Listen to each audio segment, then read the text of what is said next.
All right, let me do some real quick. Let's see, does this work? Let's wait for it. Start. There we go. Add that background music. All right. All right, let me see if everybody can do it. All right, we are good to go. Welcome, ladies and gentlemen, to a new stream I am doing, and this is going to be a review and contrasting of the Batman, the newest movie that came out this past weekend, to The Dark Knight. I am joined with Anime 72, also known as David. How are you doing? Pleasure to be here. I can't believe we haven't done something before.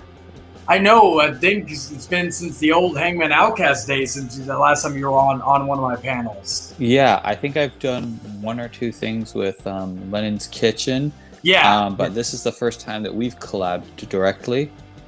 Yeah, I know. So and that's because just both of us are huge movie fans and all that. So yeah. So for those of you who may or may not know, I started the. I saw the Batman movie this past Tuesday as a part of they had the Fan Fest going on. So it was like the fan premiere event where you could watch it early, which of course wasn't cheap. It was like $20 to see it at IMAX, but it was well worth it. So I was able to see that early. I'm actually going to go see it again tomorrow night. I went to go see that Studio 666 today, which is very interesting film. If anybody, I'd say check it out if you're a fan of the Foo Fighters. But you can never go wrong with Dave Grohl. Yeah, he's great. But we are here to discuss the Batman and as well as the contrasting the Dark Knight, because also I made a little TikTok video recently discussing my thoughts on the movie, my very short thoughts. And I said I may be eating my words after a few more viewings, but I don't think I will, but we'll see. I made the bold proclamation that I believe that the Batman is better than the Dark Knight. And I did preparation for this. I actually not only rewatched the Dark Knight recently, I rewatched the entire Dark Knight trilogy. It was on Netflix and the HBO Max because the Dark Knight the Dark Knight Rise was not on HBO Max. You did a lot more prep work than I did. Yeah. The only thing is that my thoughts on the Batman are not as fresh as probably yours, since I haven't seen it again. I was originally I thought about seeing it again last night, but I was like, I'm gonna wait till Saturday. I'm probably gonna be seeing it soon again too. Yeah. It's like the reviews for it have been from what I've seen, have been, I'd say 95% positive. I know some people's biggest issue with the movie is the runtime of the movie. It's almost 3 hours, and that's something I will let people know, especially if you're not comfortable sitting through a 3-hour movie. But the almost 3 hour runtime didn't bother me. No problem at all. Like, it was one of those things where it didn't feel like a 3-hour film to me. Like, I had a similar experience watching Avengers Endgame. Like, it said 3 hours, but it blitzed by so quickly. Really quickly, I'd just love to point out the irony of, we're doing a video about DC Comics, most important property, and I just happen to have like Marvel stuff in the background. I know, right? That's not by design. I'm in my house's game room, and that's just how my brothers decorated things. And this is just the best review. This is just the best shot I can get, in the setup that we have. Like, but you can't not acknowledge that. Yeah, it's even like me. I have like I have 2 or 3 Batman related stuff. I've got one above my window. It's like one of those things when you went to Little Caesars and got that Bat calzone. There's a little mini poster. I got that. I got a Joker from the movie Joker. I got a little frame picture I found at a flea market. That's above my TV. My Birds of Prey poster is over there, but rest of the stuff, even behind me, is just all horror or game related stuff. So yeah. Now that you do mention it, a calzone sounds really good about now. I know. Preferably Pizza Hut, but Little Caesars back calzone was not actually that bad. Yeah, I'll go there and if I've just had a rough day, I'll just go by and get some of their cheese bread and just, Oh yes, their cheese bread is so fucking good. It is. But anyway, back on track of Batman. Yes.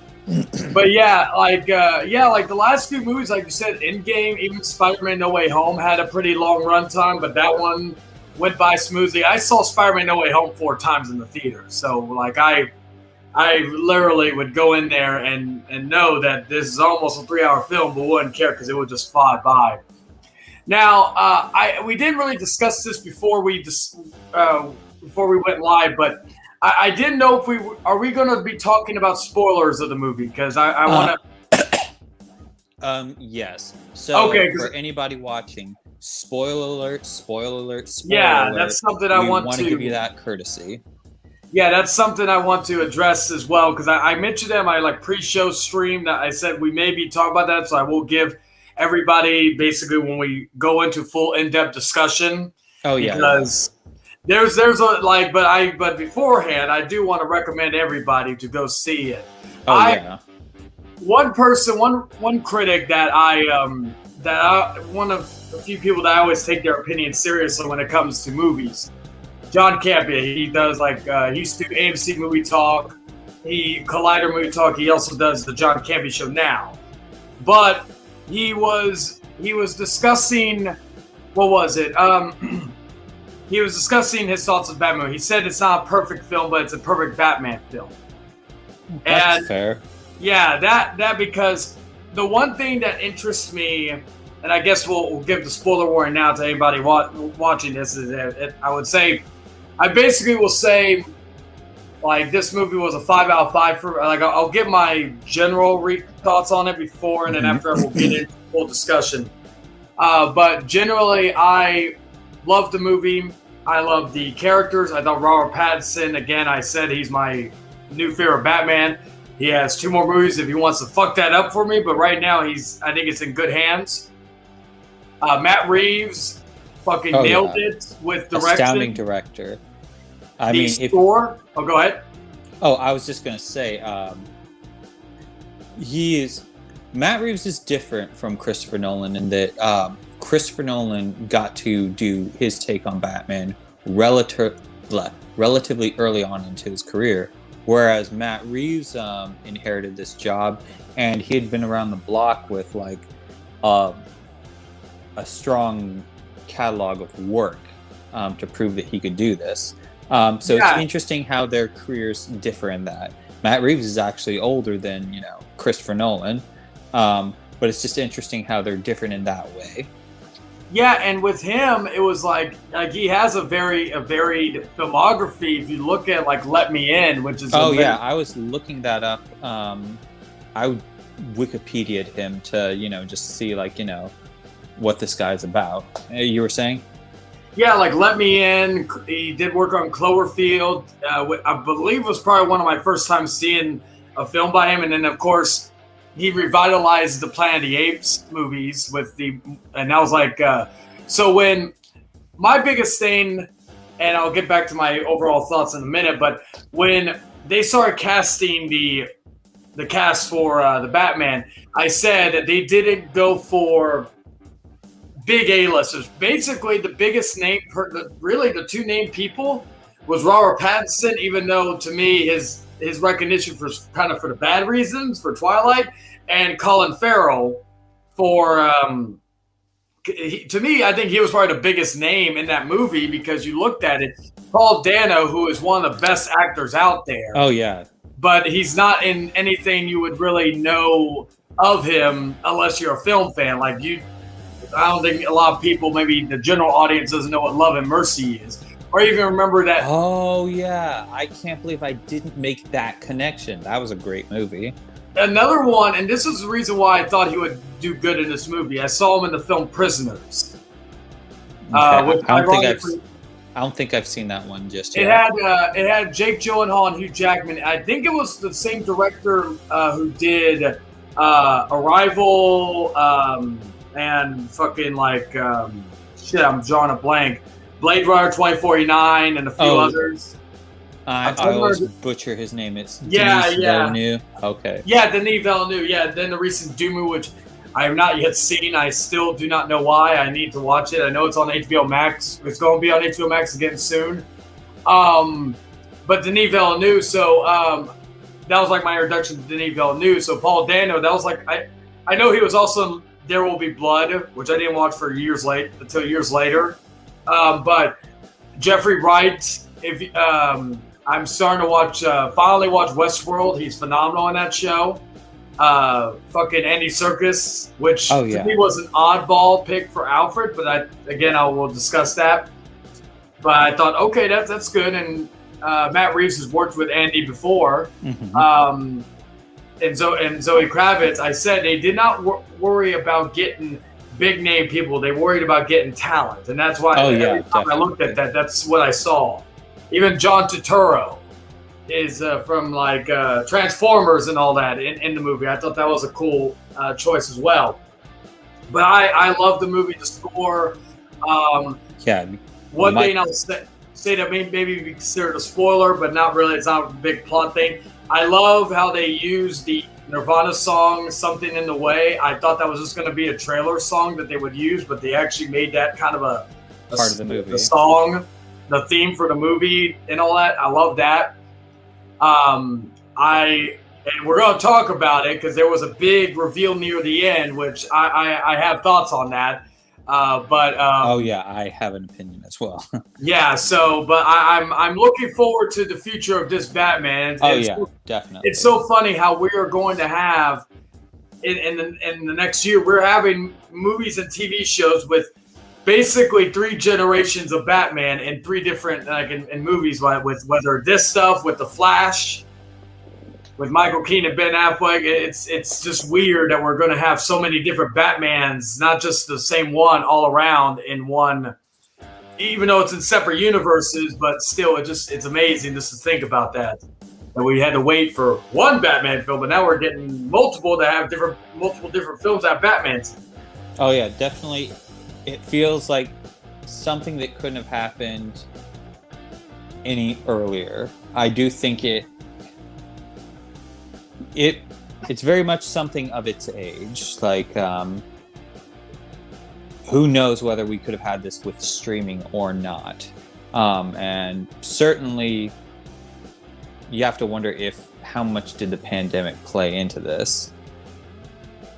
Yeah, it's like, because even then we're getting fucking the the Penguin show on HBO Max coming, which I'm looking forward to that. Oh yeah. We're getting, what is it? We're going to be getting like I think a Gotham PD show, which I don't know the real synopsis around that, but we're getting it's a great time to be a comic book fan, not just for Marvel but DC. Because we're going to be getting a lot of great content. We already got Peacemaker, and to my great embarrassment, I still need to catch that show. The most I've been involved with it is listening to Wigwam's "Do You Want to Taste It" when I'm at the gym. Oh yes. That I've said that intro is one of the greatest intros of a TV show I've ever seen. I basically how I've always described. Peacemaker, I said, if you love the Suicide Squad, which I did, and you like Peacemaker in that movie, you're going to love this show. That's like my best description of it. It's a phenomenal show. But yeah, so before we give our spoiler warning, I'll Dave, if you want to give any more thoughts on the movie before we deep dive in. Yeah. So one of the things I feel like has to be acknowledged is the fact that I don't know that this movie would have been possible without, Christopher Nolan's trilogy breaking the ground. Because prior to Christopher Nolan, there was no concept of a realistic Batman. And so he laid the groundwork for that. And now, perhaps... I do feel there's a difference between... I do think we could have gotten to Batman Begins without having to take the Tim Burton movies as that first step. because one of the things that Christopher Nolan pointed out was that, shoot, I'm blanking on his name. The guy who directed the original Christopher Reeve Superman movies. Richard Donner. Yes, Richard Donner. Thank you. Because that was the approach that he took for Superman. And I don't know if this is concrete or just a rumor I heard. I think there might have been some whispers of him, Richard Donner, doing a Batman movie back in the day. And, but yeah, Richard Donner took the grounded, real-world approach that Christopher Nolan wanted to emulate, and to Superman, which is a much more fantastical character. So, I mean, I know it looks hokey by today's standards, but, you know, back then, Superman took place in the real world with real people in a real setting. And so we could have had a realistic Batman, much more so than a realistic Superman. So really we had to have, and I feel like I'm being a bit redundant, you know, somebody had to lay the groundwork for how does Batman function in the real world. And, you know, I think pretty much every filmmaker from 2005 on owes Christopher Nolan that debt. Yeah, and like, yeah, because like you think about it, there is a lot of similarities, and I will say this to anybody who is tuning in that has not seen it. I will be giving the spoiler warning on basically the entire movie in 3, 2, 1. So just if you have not seen it, definitely go check it out and then come back and rewatch the rest of this video. Oh yeah, like, because, you know, number one, why are you watching this instead of going seeing the movie? It's a, you know, no disrespect to this cast or this podcast, but, you know, this is the movie. Like, this is gonna bring back the theater experience. Yeah, no, I agree. Like I said it's a Friday night. I'll be shocked if any. But the fact of the matter is, like, shoot, I did a stream, or I did that little short of my reaction, and funny enough, it got more views on here than TikTok. I was like, oh, it's always funny. It's always funny and cool to see. So it always doesn't need to be right away. It could be whenever. But yeah, definitely. If you're watching this, I would hope you're on the way to watching it instead of just sitting listening to it. Because yeah, but yeah, because there's a lot of, back to the comparisons. Like, there is a lot of comparisons with the Dark Knight and the Batman. Like the Riddler is kind of, it's kind of like, because the only film version of the Riddler we had before this was, of course, Jim Carrey's Riddler in the Batman Forever. Hello, Lennon. Lennon's Kitchen's in the chat. Shout to him. Hey, what's up, Lennon? But so, and I like Batman Forever. Batman Robin, not so much, but Batman Forever I do like. But I understand that Riddler is a more goofy version of the actual character. So they turned that character, who in the films and in some comics was more of a goofy side character, into a serious psychopath. Yeah, I like to say that this movie does for the Riddler what Dark Knight basically did for the Joker. Yes. Because when we saw Batman Begins, and at the end they show that Joker card saying there's a Joker in this universe, it begged the question, what is he going to look like in this universe? Because we didn't think there could be a realistic Batman take. And we had just spent the length of the movie saying, oh, that can happen. So with a sequel pretty much guaranteed, we were begging the question of, we have no base of reference for what a serious Joker could look like. And not just serious, but one who could stay true to the characteristics of the Joker, which is, yes, he's a killer and a madman, but he also makes you laugh about it. So, you know, right out the bat, unintended. Yes, unintended until I realized what I said. The same thing happened here. I don't think any of us thought, how can you do the Riddler serious? But Matt Reeves, hats off to him. He figured out a way. Yeah, and before we continue, I want to give a shout out to Mr. Sakine in the chat as well. Hope you're doing good. He says he's planning on seeing it on Sunday, so that's fantastic. Now, the other thing, like with the Riddler, like I didn't know how because this is a different take, even visually, not just the how he portrays himself, but even as the outfit. And it was funny because at first, when they first showed the first teaser back at, I think it was DC Fandom in 2020, I thought that the mask was made of tape. Like it was just tape all around his head. But it was a legit mask. So that I did find out. But I looked at the trailer because when he was taping up that one, believe he was, he was the mayor at the beginning. And so, and that opening scene, I thought was really well done. It felt like a horror movie at the beginning with the Riddler, and like he was standing behind the mayor, and then he just whacks him in the back of the head. Like I said, this film could have. I know some people want it to be an R-rated film. To me, this film basically took the PG-13 moniker and basically did everything they could. Basically, without it just being a straight up R, because you had bludgeons, you had everything that you would just like a saw trap. Yeah, go ahead. One of the great things, there was a moment. I think this was the first Batman movie, excluding Joker, where I heard an F-bomb dropped, and like it was at that moment where I'm like, oh yeah, this is a. At first, I didn't think anything of it, but then it clicked. I'm like, oh yeah, we're watching a Batman movie, and because I had the impression like I was watching something R-rated almost, but then I'm like, oh no, it's not. I mean, yeah, I'll say some other things about it later, but yeah, continue on.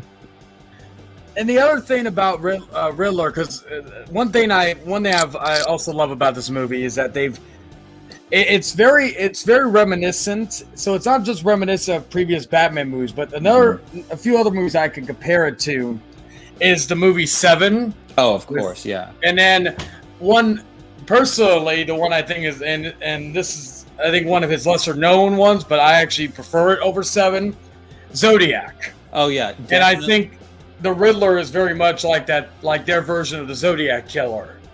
Yeah, like that.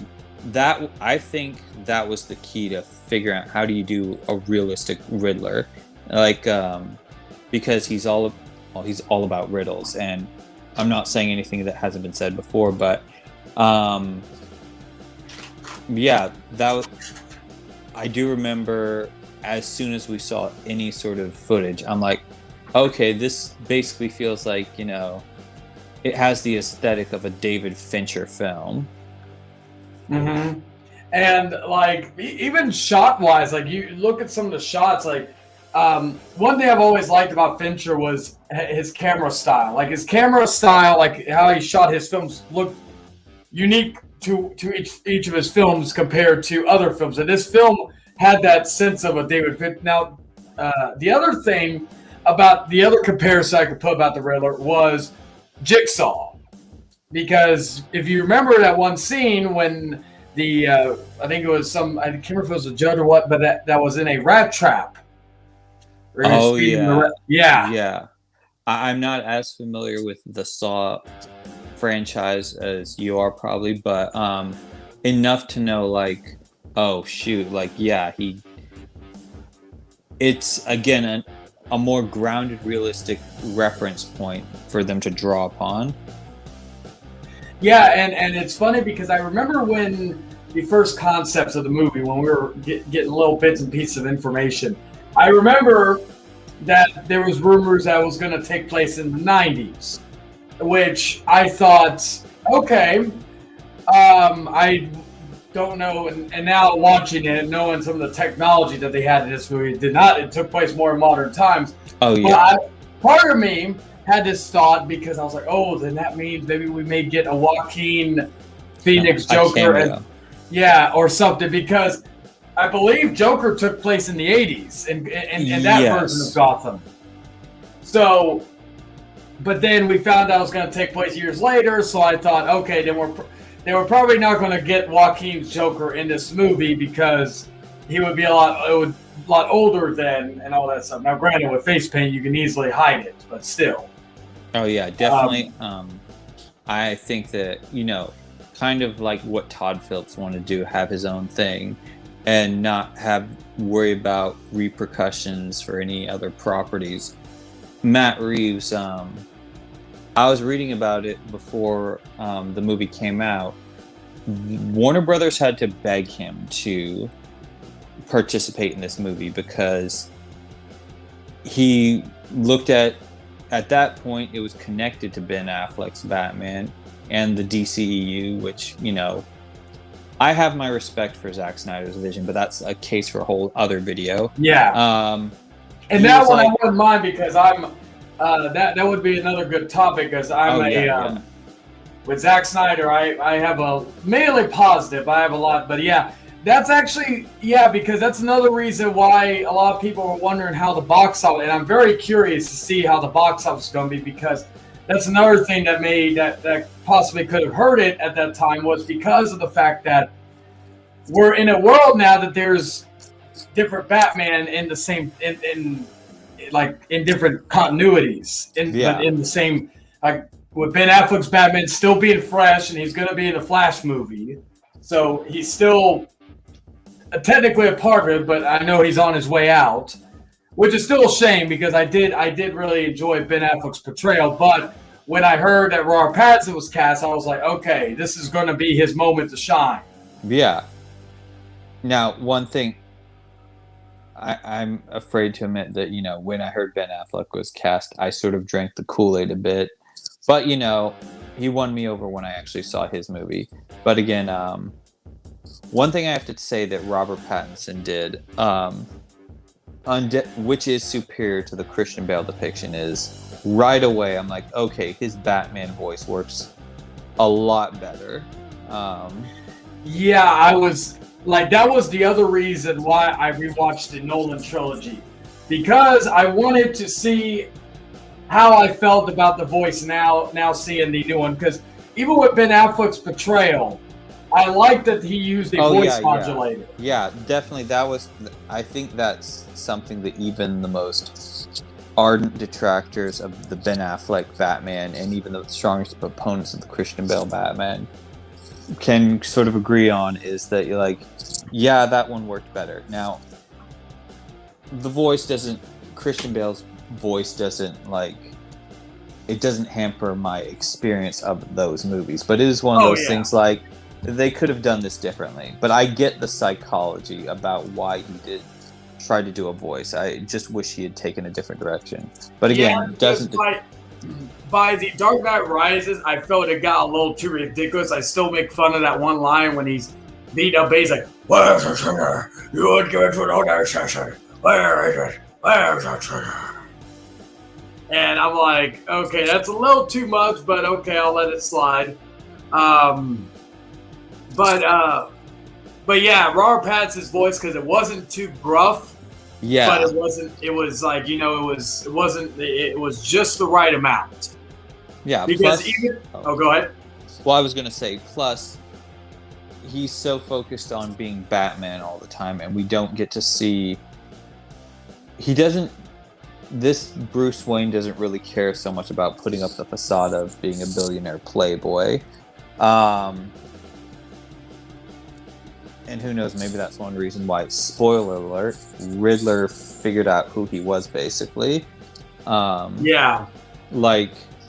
And who knows, maybe that's something that will help him lead into the whole playboy persona in future installments.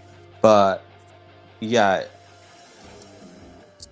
Oh, you were going to go? Well, I'll add to that in a minute. But I know it's voice acting, but the one thing, I always one thing I always loved about the Batman the Animated Series was Kevin Conroy's. You could he changed it for both roles. You could tell there was now in the later series, like the New Adventures of Batman, the New Adventures. that was kind of where it was kind of both were similar. But if you remember the original animated series, it was you could tell his voice was a lot more high pitched when he was normal, when he was Bruce Wayne, and then when he was Batman, he deepened it, but it didn't sound like too much. And so I always go back and kind of compare the differences of voices between Kevin Conroy's. So even I'll say this to like actors who want to be Batman and all that. My best advice would be to go watch that, because I felt like until Robert Pattinson, there was that good contrast between Bruce Wayne and Batman in terms of voice. Now with with the portrayal of Bruce Wayne, I know some people may not like the portrayal that Pattinson did with Bruce Wayne, but honestly, I loved the portrayal because of how broken he is, because he is a broken man. Yeah. And so the idea of him feeling this way at the beginning, because let's not forget that this takes place in year 2 of him being Batman. So he is still, he's still like kind of, like he's slightly not holding his punches back. Like if you remember the scene at the beginning when he beat that one dude to a pulp. Oh yeah. He like that was like, you know, he still doesn't have the full-on moral code that he would have later on. So I think as the films, because we are, from what I've gathered, we are getting a trilogy. So I think in within this trilogy, we are going to get the evolution and him learning to separate the two. Go ahead. Yeah, I was gonna say I think he has that moral code because he does say to Jim Gordon like no guns, and he's like that's your thing. I think what he lacks is the finesse to properly adhere to that philosophy that he said, this is going to be the red line that I don't cross. So, I mean, again, because part of his talent as a fighter is going to be, you know, he knows how much force he would need to put into a punch versus, you know, how little. He hasn't made it the exact science yet. Yeah, and the other thing is that like with him, he is like a lot more frequent to walk into gunfire, even at the beginning, and even at the ice lounge. I think it was the ice lounge scene when the lights were out and the lights were coming up from the gunfire. So, like one other thing I will bring up about the fighting.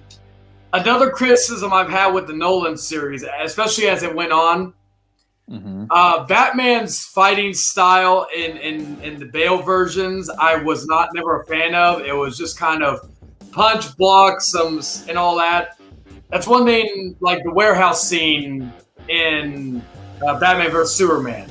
Oh yeah, that was great. Yeah, I think with like that should be the format of a fight scene with Batman, because you watch the fights, like there's not really that memorable, because let's not forget Batman is supposed to be a trained martial artist. He's supposed to be this trained like fighter to know like different things besides just obvious gadgets and stealth and all that.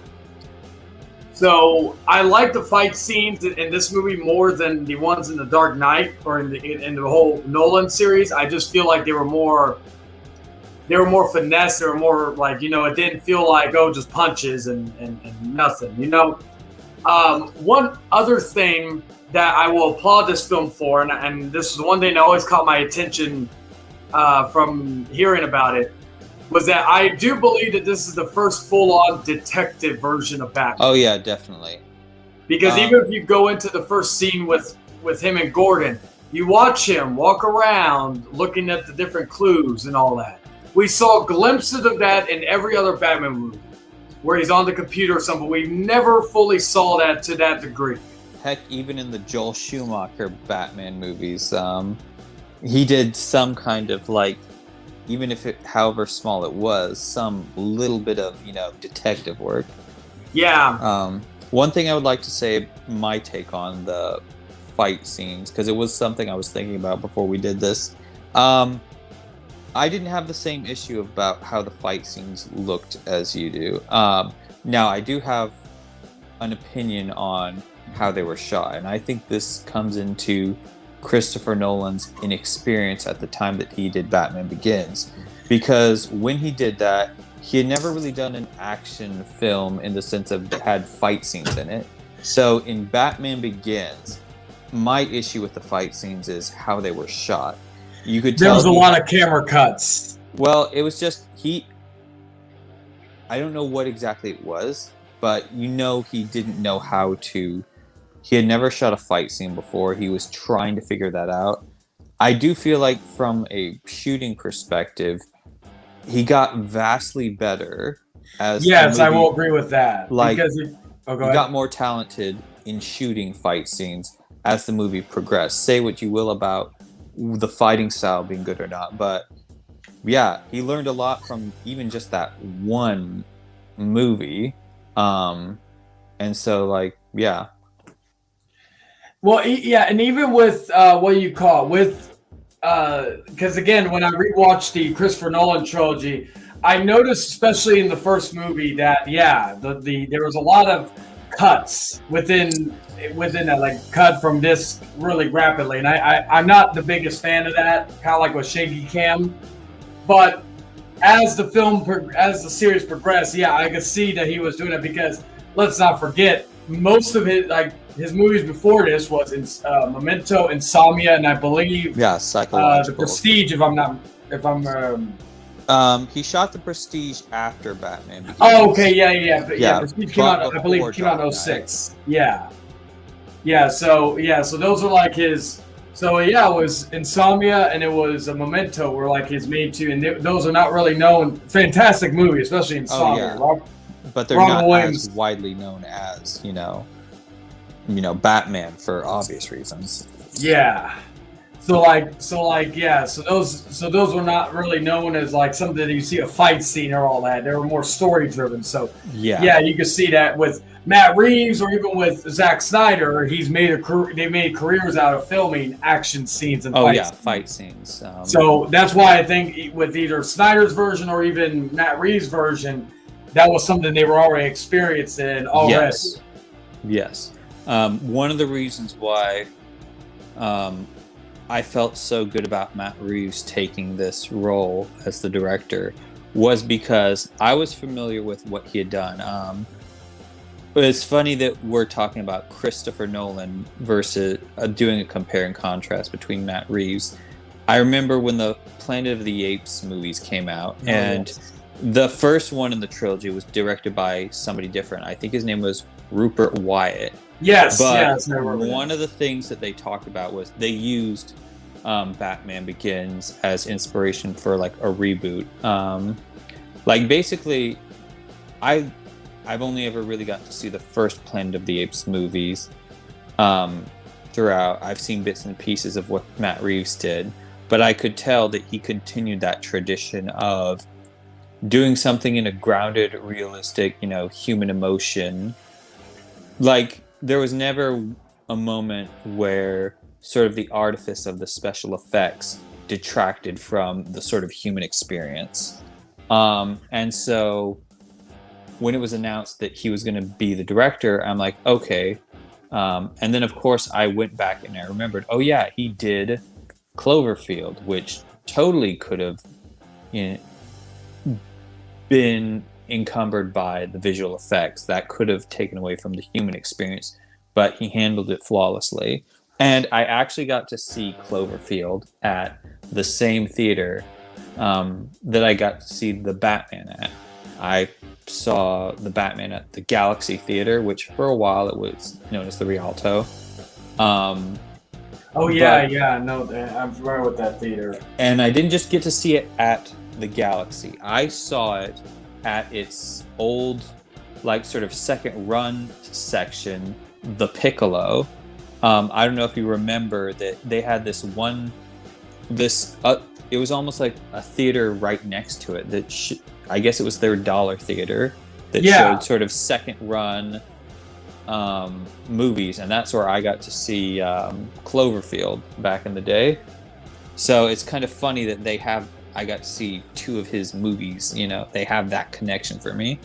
Oh yeah, it was like side note. It was like the second Spider-Man film, Sam Raimi's. I saw that at the. It was like the first time I think I was 10. It was the first time I went to like the IMAX downtown in San Antonio, and I saw Spider-Man 2 in IMAX at that theater. 10 years later, I saw the Amazing Spider-Man 2 in that same theater. 10 years later, probably almost to the day or to the month. And I always thought that was cool that, I went to that same theater to see. They shared that heritage. Yeah. Funny enough, I did not see either Spider-Man No Way Home or Far From Home in IMAX. Maybe I did Far From Home. I can't remember. No Way Home, I didn't. But, yeah, my first introduction to Matt Reeves was Cloverfield. Then it was Let Me In. Which was an American remake of Let the Right One In. It was a horror film, vampire film. And my experience with American remakes of foreign films have not really been that good. But yes. I thought that movie was well crafted. I thought it was just as good, if not better, than the original. And Chloe Grace Moretz, I thought did fantastic in that movie. Oh yeah, I don't think we've ever had a bad experience with her in anything. Except for Tom and Jerry. But, that wasn't her fault. Yes, I think, slight aside, and then I'll get back on point. Yeah. Direction can have so much to do with it. I recently rewatched...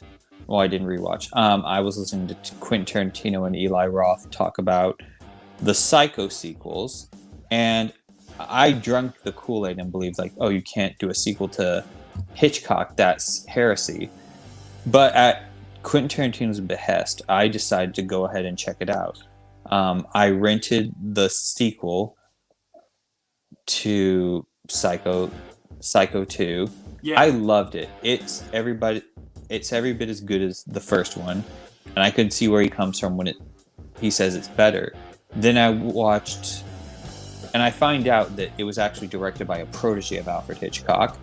Then I go ahead and I rent Psycho 3. And I was so disappointed. And I actually had a little bit of optimism when I watched the opening credits, because it was actually directed by Anthony Perkins. So I'm like, okay, let's see what he brings to this. Direction and the talent leading it has so much to do with how the movie turns out. It was like Anthony... I don't know what happened in between the two movies. How Anthony Perkins' performance was so different in Psycho 2 versus Psycho 3. Maybe he was wearing too many hats and he just couldn't focus on the character as much. But yeah, to your point, the actors... it doesn't always... They don't always bear responsibility. Yeah, real quick, I'm going to be wandering through my house because I need to find a phone charger. You're so good. But continue talking. Yeah, to add to that, the Psycho, for a long... I was kind of like the same way. And I think I saw the trailer for Psycho 2, and I thought it was interesting, so I just said, no, I'll watch it, and it was really fucking good. The sequels, I think there was Psycho 3 and Psycho 4 at the beginning. They slowly declined, but I thought the second one was a good continuation to the original. They probably could have stopped right there, and we would have been happy.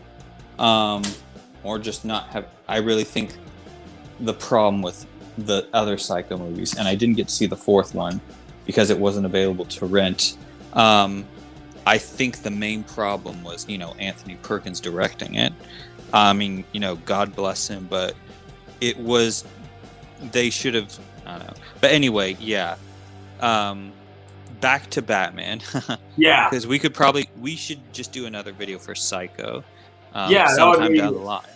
Yeah, and since Psycho 4 is not available, I'd have to probably... Because I got the original Psycho on 4K, but I have to get the others, and I know they have a collection of all of them on Blu-ray, so that'll be the way I get the fourth one. But quick interruption, sorry. I'm going to be unplugging my headphones my phone is about to die, so slight interruption. Okay. Can you hear me? Yes. Okay. All right, I'm checking. See, testing. Okay. I always want to make sure there's no feedback, so I always did. Okay.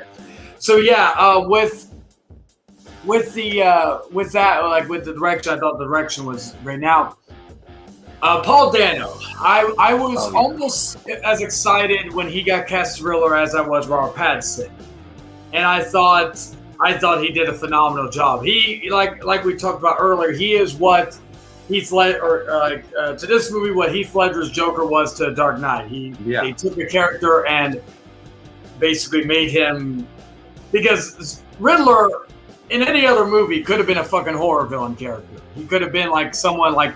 He would have fit in a Seven type movie. He would have fit as the Zodiac killer. You know, he would have fit in any of those types of like crime mystery movies like that. And I thought he did a phenomenal job with it. And like even when like later on in the film when he got locked up, and they had kind of another comparison to the scene with Christian Bale and Heath Ledger in The Dark Knight, where they had the interrogation scene. Yeah. That was even another great piece of scenery there with that. But Paul Dano, I thought, did a phenomenal job. And again, just like Robert Pattinson, I'm hoping that this film is kind of a launching pad into more well-known films. Because he's a great actor, and I think I think he's very underrated just because of not a lot of people talk about him. Yeah, you know, just going back to a slight detour into like the Joel Schumacher and Jim Carrey stuff. It really is a shame that they took the direction that they did, because both Joel Schumacher and Jim Carrey have done great dramatic roles, and in a way they kind of did sort of like their own dark take on the Riddler, because Joel Schumacher later on made this movie 23 with Jim Carrey. Number 23, yeah. He was observing signs and patterns and putting things together, and it's just it is a shame like that they did what they did. Like I've always said of the Schumacher films, certainly they deserve their criticism, but I do think they deserve a reassessment. I don't have a problem with the aesthetic, and maybe it's just I'm one of those people who's like, I'm kind of a preservationist, where like I don't think that anything should ever truly become extinct. No. I do feel it is a bit of a shame that sort of aesthetic was it was basically the baby thrown out with the bathwater, where that aesthetic has never really been reapproached, although you could say something about the Sam Raimi Spider-Man movies kind of did that the proper way because of like bad storytelling. But anyway, yeah, so in a way Joel Schumacher and Jim Carrey kind of got to do a redo, and they could have done a real Riddler movie, but you know. Like when I was younger, Joel Schumacher, I only knew him for the Batman films, so I didn't really know his filmography.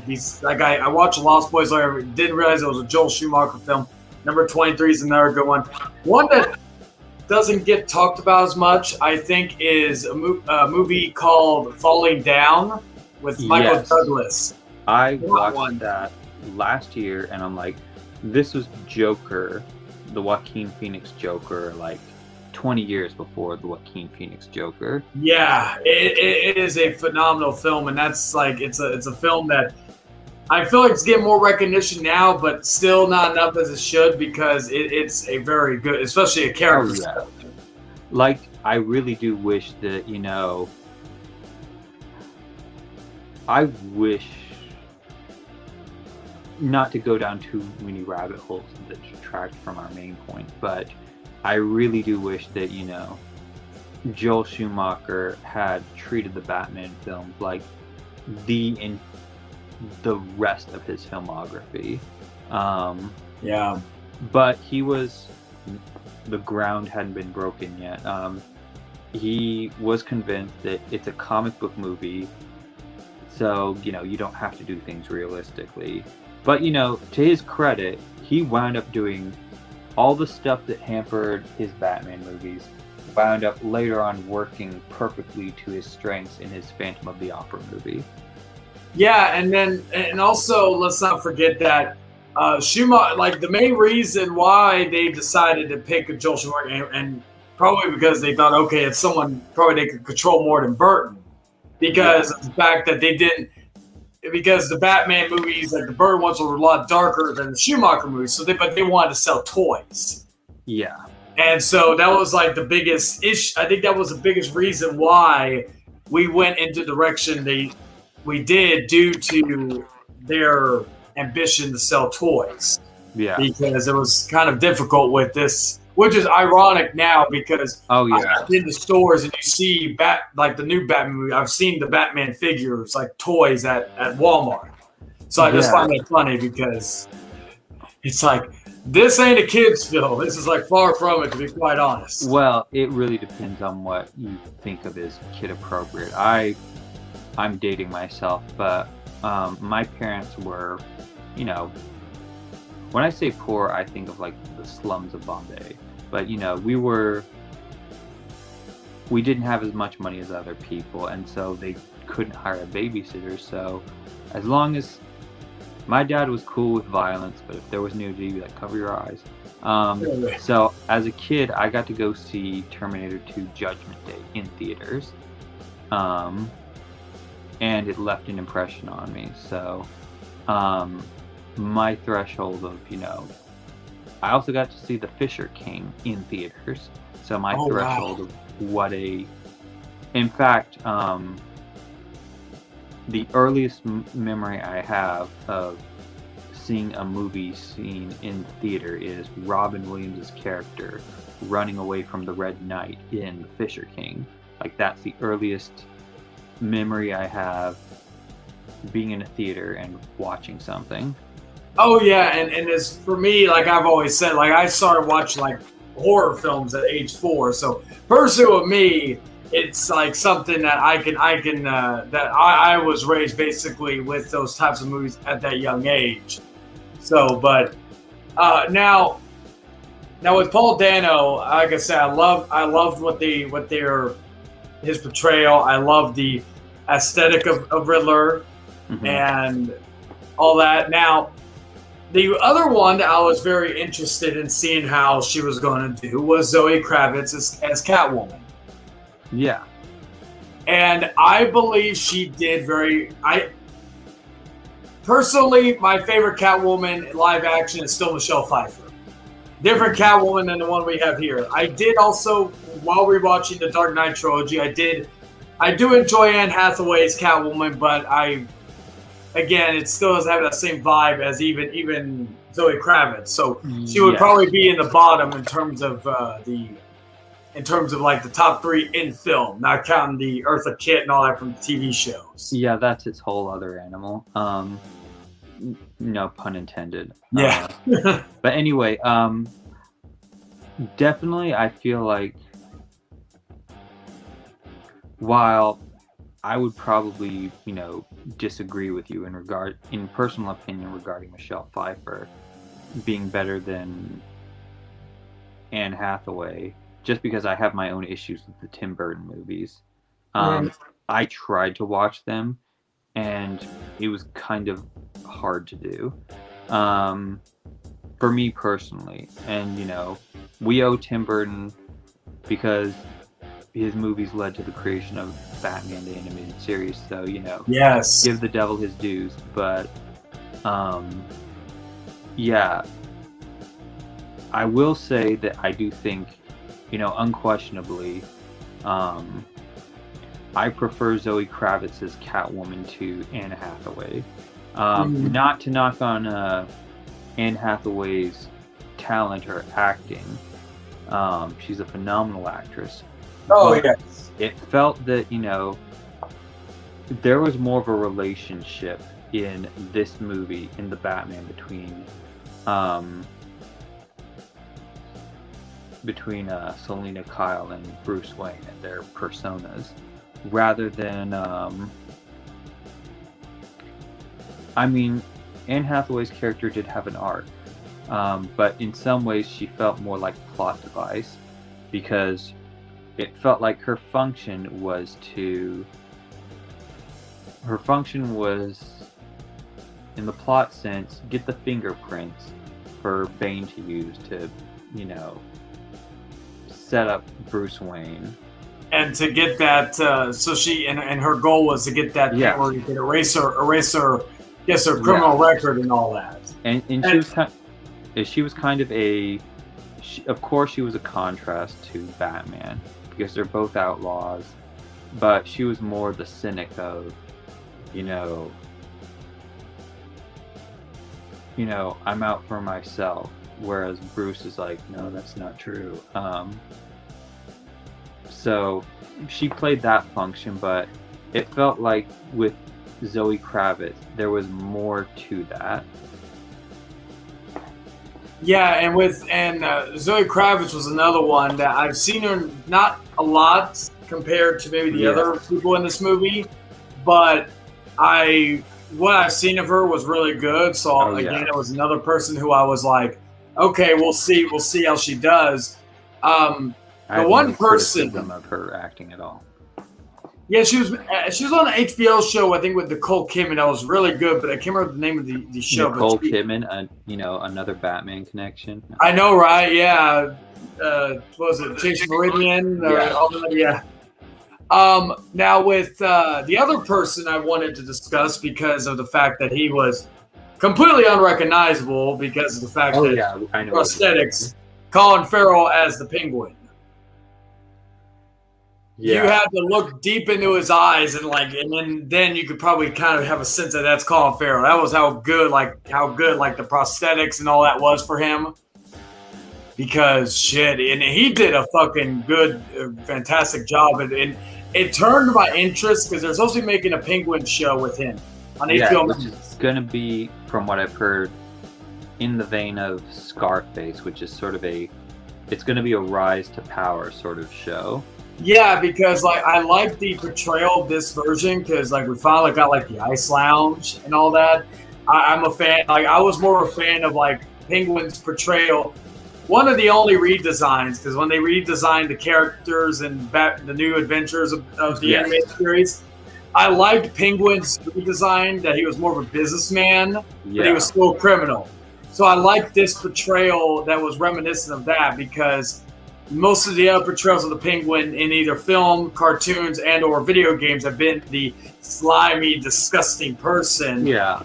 Just physically and internally, but now it's more of the other way around. And I thought he did a very good job, and it turned my excitement, because I really didn't have that much excitement for the Penguin show. But after seeing this movie, it turned my excitement to the moon.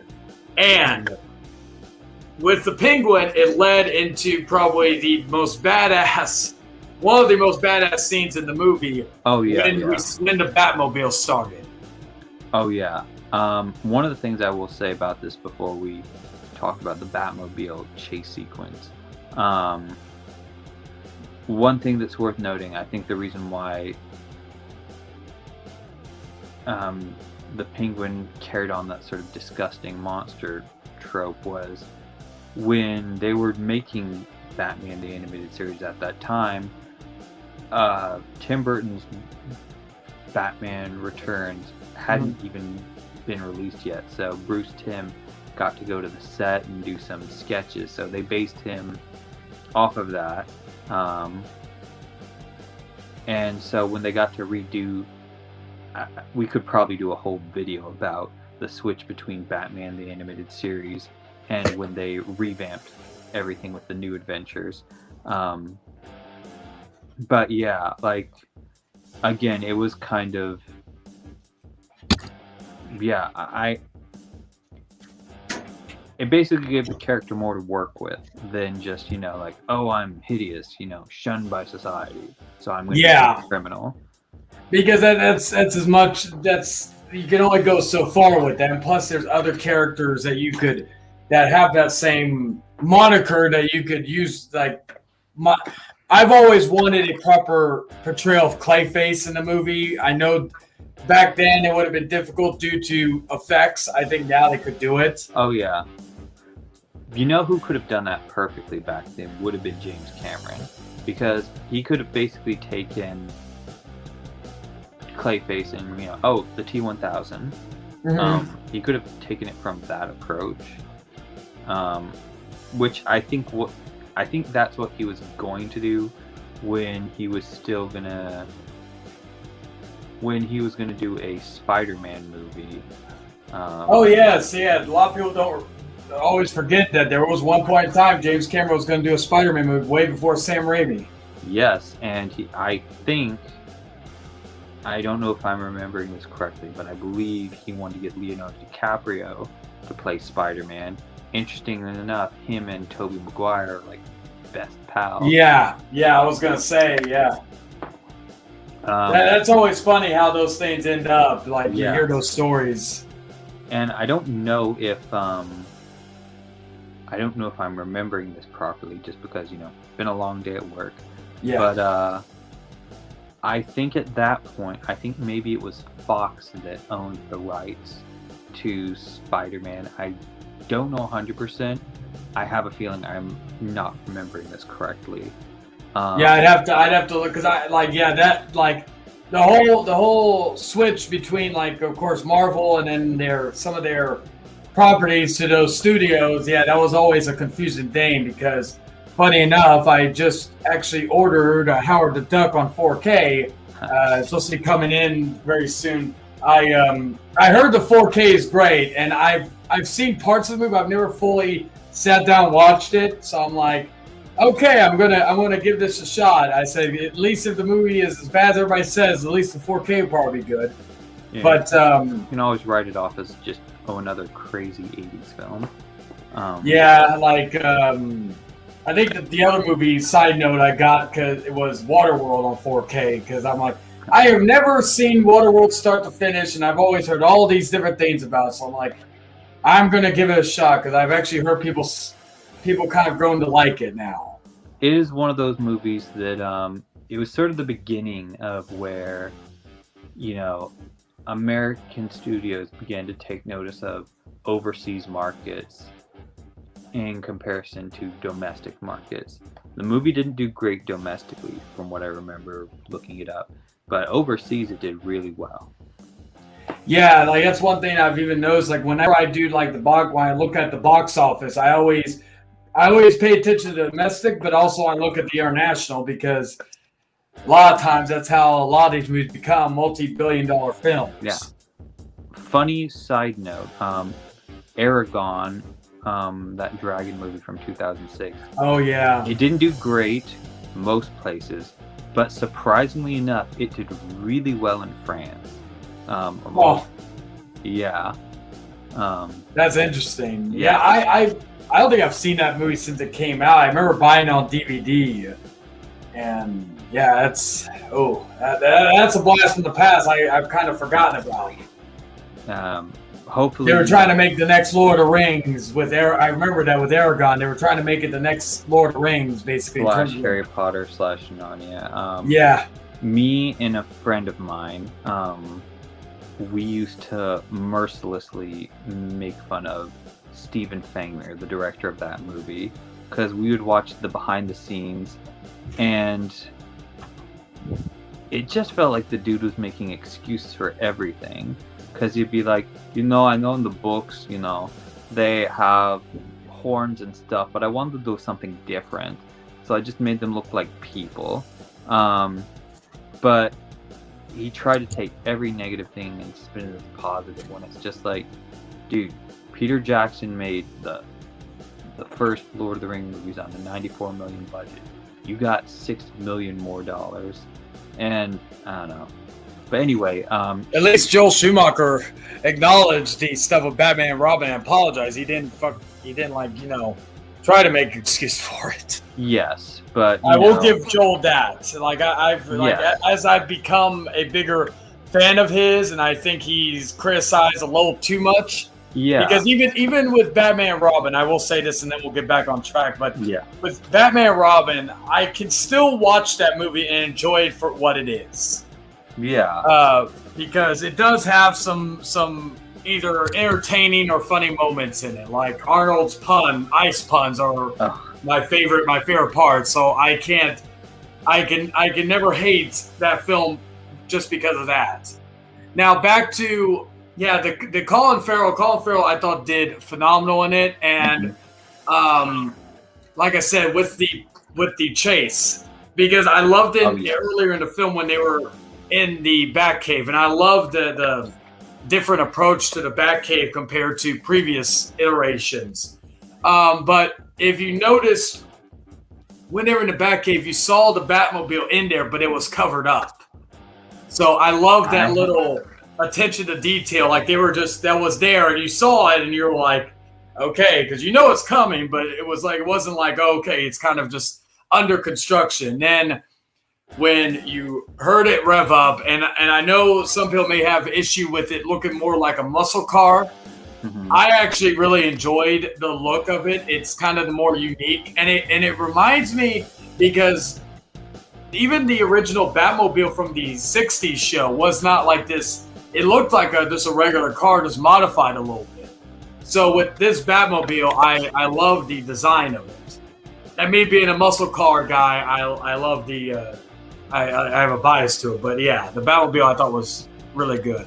Yeah, one of the things, like, this is where we can get a bit more into the sort of the Nolan versus Reeves aspect of this video, but I definitely think, like, I don't know if it's a better or worse thing, but I think it's just, different viewpoints where they're coming from, Like, one of the hurdles that Matt Reeves didn't have to overcome was seeing something in a realistic way, because that had been done before. Nolan, on the other hand, from what I remember and I've heard in interviews, Warner Brothers never pushed anything on him, but Nolan did, of his own accord, say, hey, is there something in here that that is really important for you to have in this movie? And they said, we'd really like you to have the Batmobile in it. And so he kind of backtracked, like, okay, realistically, how are we going to do that? And that's how he got to the whole, Lucius Fox aspect. And like, okay, there would be a weapons division of Wayne Enterprises. That's how he gets all his stuff. Now, they could have very well done something similar, but one of the things I love about the Batman, the Matt Reeves version, is it is sort of a sign of Bruce's obsession and psychosis that he gets so good at this. And they said they love that he's a gearhead, basically, that he's inventing these things. And it is just an aspect of, like I said, his psychosis manifesting in sort of this obsessive thing that's led into a particular skill set. It's led into his detective work, his use with technology. It's led to him making a Batmobile. I did enjoy that aspect of it. Yeah, and with like the tumbler in the Batman, like I did feel that in the later, like, because in the Dark Knight Rises, I felt like they went a little too overboard with the like not realistic aspect of it, with the whole the bat, which I think that's what Lucius called it, the jet that they had. Liked the design of it, but I thought that was a little. But then again, I thought, okay, well, the Batmobile got destroyed at the end of near the end of the Dark Knight. So he really, unless he got another one, all he had was the bat cycle besides the bat. Now, yeah, I liked the design. Now, adding to like with the Batcave and or the Batmobile. I know this was a lot of people are polarized at the beginning over the suit. I enjoyed the suit. I liked also that the batarangs were basically implanted into the suit. Yeah, that was something I didn't notice until until we were deep into the movie. I didn't see it as something that served a actual function. Yeah, and it's funny that they have what was it? This was near the climax of the film where they had the Gotham Square Garden, which I thought, oh, okay, that's clever. Madison Square Garden. Yeah, I was like, because I was wondering, because in the trailers where they showed parts of that scene, I was wondering if it was like at the Ice Lounge or was it at this thing. But then when they found out where it was at, okay.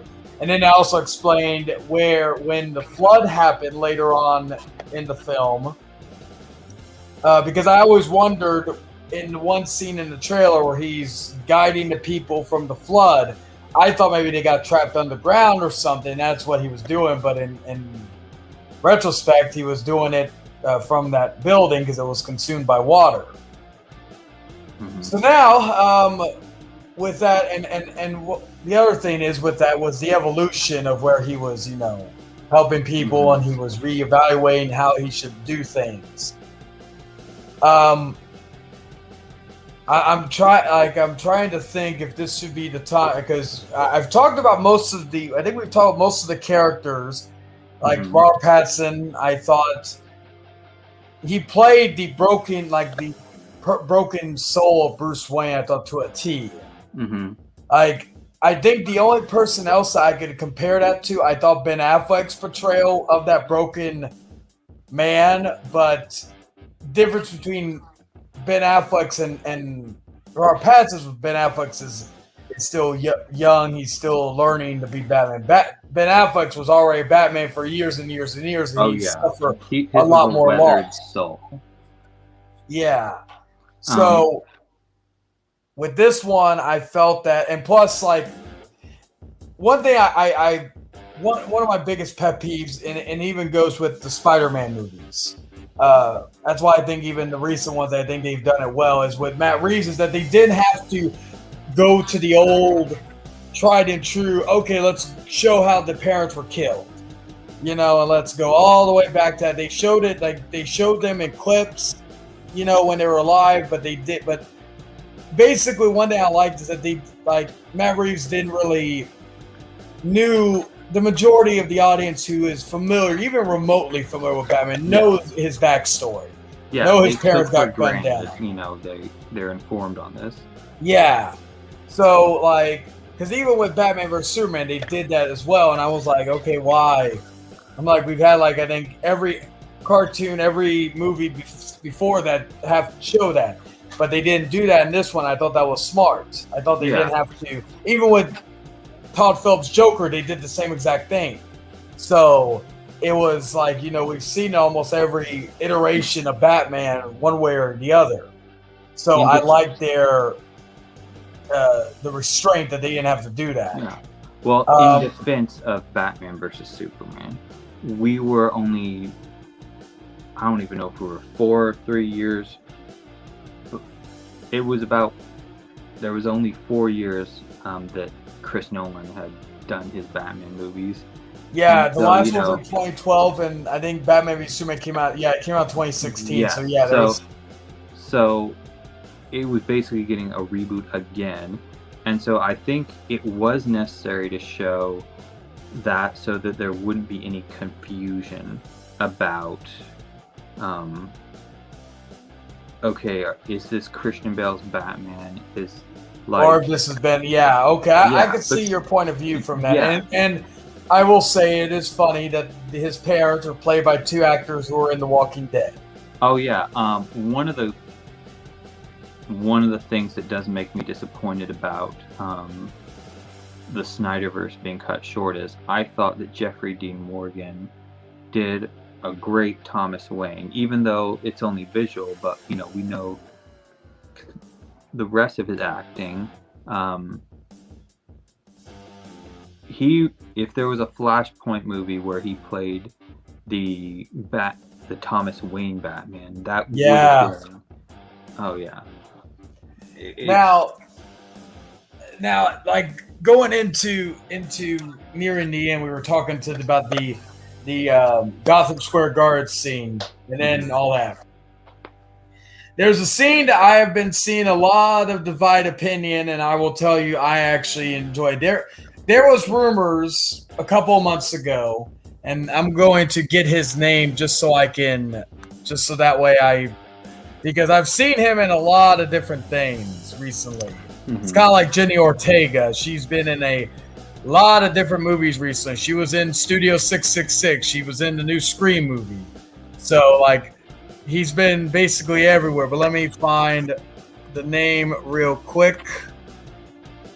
Just give me 1 second. I'm looking because, let's see. Okay, search it. Okay, here we go. Where is he? Why is he so far in the bottom? There he is. All right, so Barry Keegan, I believe his name is. Ooh, I think I know where you're going with this. Yeah, he's been in a lot of different stuff recently. He was, of course, in The Eternals. Funny enough. Huh? He was in Dunkirk. Yeah, I was just about to say, funny enough, he was in a Christopher Nolan film, Dunkirk. He was in, The Green Knight, which I still need to see. But I want to verify because I thought. Okay, I gotta make sure because. Let's see. Okay, let me verify this real quick. Okay, then it's not the same guy. I thought. I don't know why I had a friend of mine tell me he was the same guy that was in the TV show You and Halloween, and I'm like, I thought he was, but it wasn't him. Okay, that I'm wrong about, but it was my friend who got me wrong, not me. But yeah, he was in Dunkirk and he was in The Eternals. There was rumors about they're completely different actor. Yeah, now looking at them side to side, it's not the same guy. Now I'm gonna talk with my friend about that. But anyway, so he was in, of course, The Eternals, Dunkirk, which again is funny due to the fact that it was a Nolan film. But a lot of people were speculating about who was he going to play. Mm-hmm. And I will say, I'm not familiar with this guy that much. I did like him in Eternals. Wow. Yeah, Eternals. I know that's been a very divided Marvel. I liked it. I haven't gotten to see it, but I'll give it a fair shot when I get around to Yeah, it's on Disney Plus, right? If I'm remembering correct. I will say Shang-Chi was better, though. I will give that. But back to him. I was hearing that he was that he was cast in there, but his role was unknown. And then they said, he was an inmate or something. So they kept it very vague, and it got people speculating on who he was playing. And so when people kept saying the Joker, I was like, that's an again, I'm looking at it from the point of view of how they're not getting very well-known actors, right? But they're getting talented people. And I'm not familiar with him as much. But in that scene, and anybody who's seen this seen the Batman knows where I'm going with it. But the Riddler was in there, and he's talking to this guy. And I love what they did. They did not full on just show everything, but anybody who is a fan of the Joker and a fan of that lore can tell by the little glimpses before the obvious laugh. Yes. But he's talking, and I will say from the little bit I saw, I kind of like the look.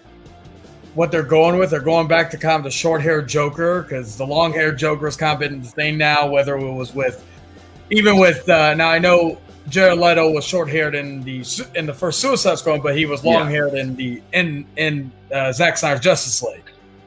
But so I like what I saw from that. Go ahead. I will say this.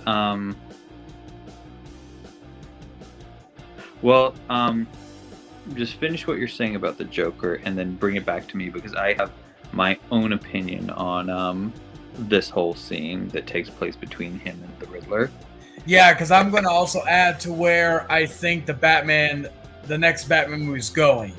Okay. But I'll go with that after you're finished with that. But I actually really much enjoyed that scene. I know some people said it was tacked on or sequel bait or whatever, but a lot of people who probably look at all the filming and the behind the scenes of this movie know it's going to be a trilogy. So really, this is sequel baiting, but we already know that there's going to be a trilogy, unless the film did horrible at the box office and they decide, okay, we're scrapping it. But I don't think that's going to be the case. But I mean, they made sequels to like the American Pie movies, so. Oh yeah. So like I liked it because of the fact that it was vague, but you knew who it was, but it was vague to that degree.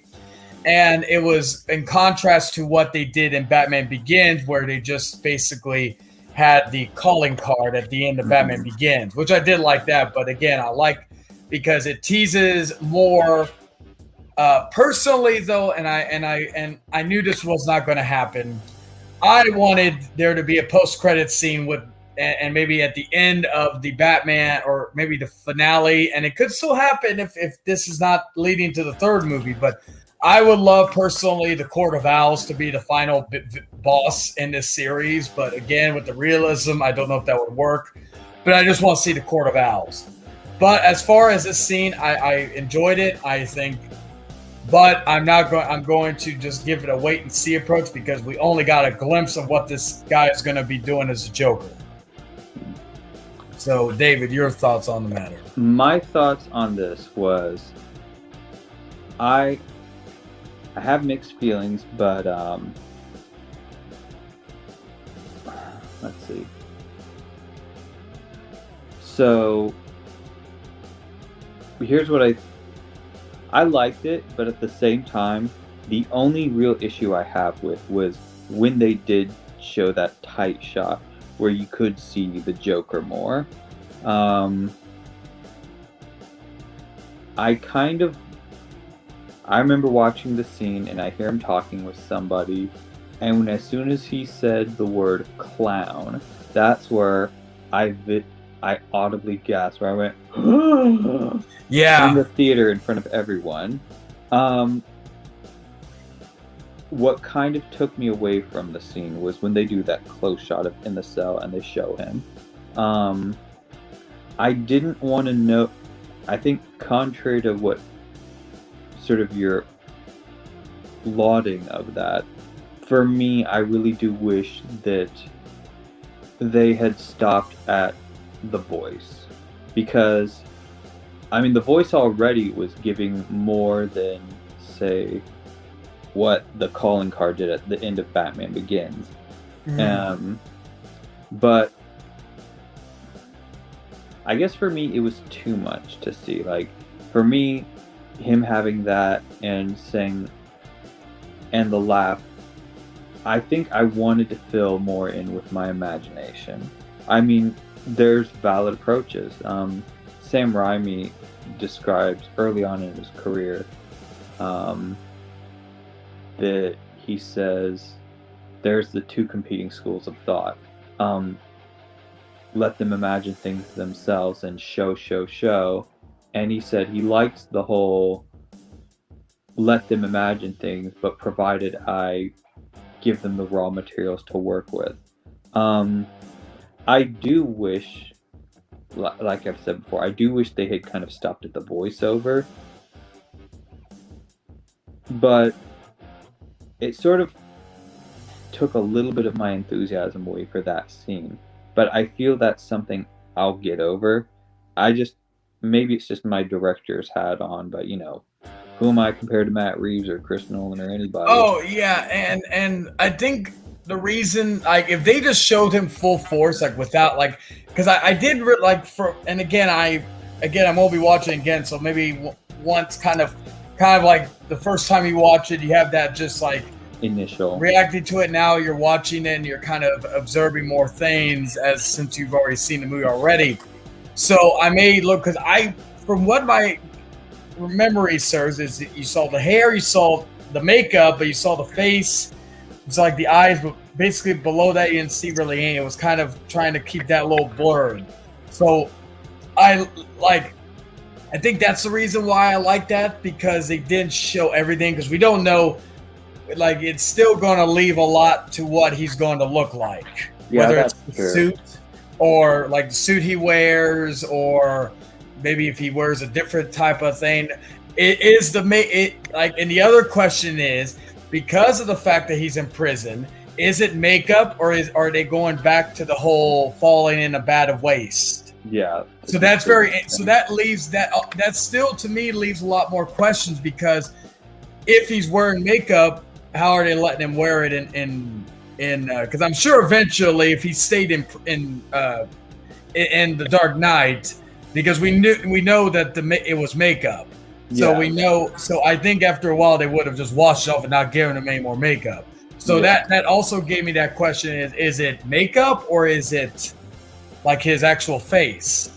So that's why I'm looking at it from that perspective. But I could also see because even with the voice and the line about the clown, I could see from your point of view about that lasting impression and that thought, just keeping the thought going. Where I think this will go, I believe, due to the National Guard coming in at the end of the movie that he said. One other thing I forgot to mention, I love the narration. Oh yeah. It reminded me a lot of Watchmen, Rorschach's narration. He even has a fucking journal. If you remember, he had a journal of writing all his stuff, and that reminded me of Watchmen, which I've always loved that. And again, hearing Something in the Way by Nirvana during the narration, I thought was really good. Yeah. That song fits, like, with this Batman. That's like a glove. Yeah, it fits so well with it. But with the National Guard coming in and probably Gotham still being flooded and all that other stuff, I believe, comic-wise, this is going to lead into the No Man's Land storyline. Mm-hmm. And I think we may have, not just with the Penguin, we're going to have the Joker and the Riddler, maybe Riddler coming back in the sequel. Is it going to be the full arc going into the final movie? I don't know, but I think that's the direction they're going into the next Batman movie. And if they do, because we got even some homages to the Long Halloween, and that's another one I wish they would make a full-on movie on. Is the Long Halloween. That is, like, I think one of my favorite, this next to, like, Killing Joke and The Dark Knight Returns. But No Man's Land is going to be an interesting one because of like certain things that, due to the timeline of this being his second year, because there's other characters that were in the No Man's Land comic, like I think Batgirl and I think Nightwing. So they're probably going to tweak it and make it their own if they go into that direction. But that is where I'm thinking they're going, at least in the next movie. Like, it's funny, I didn't think I would have any thoughts about a sequel, but one of the things, my knowledge of the comics, I don't think it matches up quite to yours, but one of the things I kept sort of, like, was a little offshoot idea was, what if the kid whose dad was the mayor, what if Batman, like, sort of trained him to be, like, I don't know, Robin, or like that what if that was the way they introduced that character there? I didn't seriously consider it just because of how young he was. Yeah. And the fact that it doesn't seem like he's based off of any of, like, I don't think this character has any connection to any sort of, like, Robins from the comics. Not that I know of, because I know, like, I think it was Dick Grayson, Jason Todd, Tim Drake. I know Batman's son was Robin at one point. Yeah. So I don't think so. But however, if you remember in Joel Schumacher's Batman Robin, Batgirl was Jim Gordon's daughter, but in this one, she was I think Alfred's niece. Yeah. Uncle Alfred. But yes, she didn't have a British accent or anything like that. I didn't notice that till years later. I'm like, Wait a second. That doesn't make any sense. Well, depending on how soon she goes to England. That is because my mother went to England when she was very young, and she had a British accent for the longest time until she came back to the States, and then as time progressed, that went away. Yeah, I have a lot of friends who have come to the U.S. from overseas, and generally, it's like if they came here before they're 12, they don't have any accents that would hint at what their mother tongue was. But if they come after they're 12, even if they get really, really good at English, there will be some hint of it being something acquired. But anyway, yeah, that's again, I hadn't thought. It's very interesting. When I saw this, I didn't have sequels in mind. I mean, I know they're going to make a sequel. But that was not one of the things that I thought. That wasn't one of the primary things that I was thinking of. Yeah, I think the reason with the thought of the whole, with the previous thought that I knew that they were going to have a trilogy. Matt Reeves already confirmed that they were planning on doing a trilogy to the series.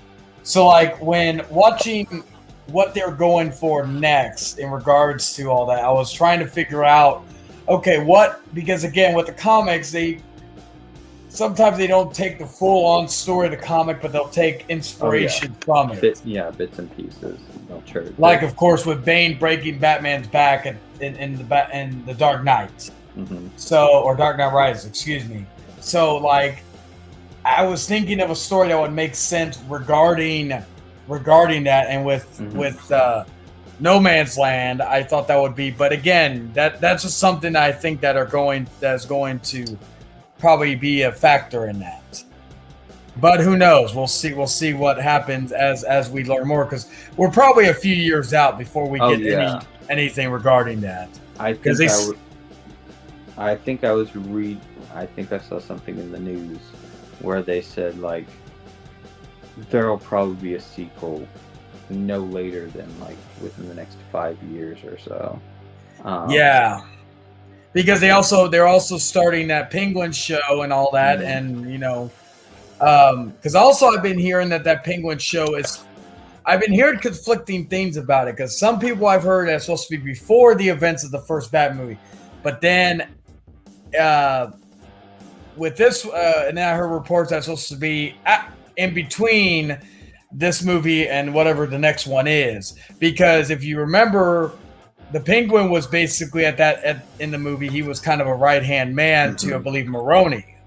Yeah. John Turturro, who played Salvatore Moroni, I thought was really good. Oh, yeah. Limited he was in, but I thought he was good, and I like, again, that they had the crime families like they did. And I always forgot about that they were both in the Nolan movies, Carmine, Falcone, and Salvatore Moroni. Yeah. I'm glad that you brought this up, because nudging more into the sort of compare and contrast, I do sort of feel like this is an instance where I feel that the Matt Reeves movies, they're stronger in a sense than the Christopher Nolan movies. I do feel like, the gangsters and the mobsters in this film feel more like gangsters and mobsters who are gangsters and mobsters.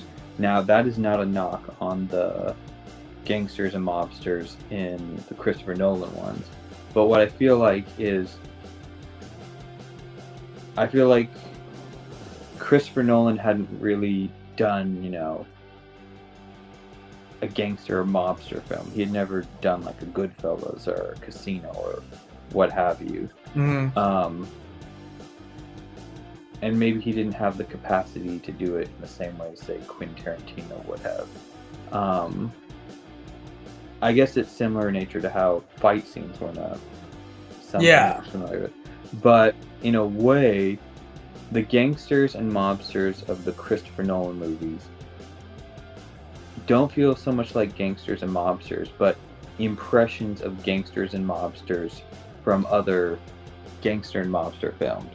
Very good impressions, like you would even say great ones, but there is that thin veneer of he's looking towards other movies to draw upon, rather than, you know, just building them up. I don't know if that makes sense. I think Stanley Kubrick said something about the effect of, like, it's a picture of a picture. That's what it feels like to me with Chris Nolan's mobsters and gangsters. But whereas, you know, where the Chris Nolan movies feel like, you know, impressions of mobsters and gangsters from another movie, I really hope it don't sound redundant. Yeah, the Matt Reeves ones, they feel more like, you know, they're not impressions, they're the real thing. Yeah, and the other thing with that is that, like, again, within the Long Halloween arc, with which they do take inspiration. Like, if I could think of a comic book that Matt Reeves took inspirations from, it was the Long Halloween.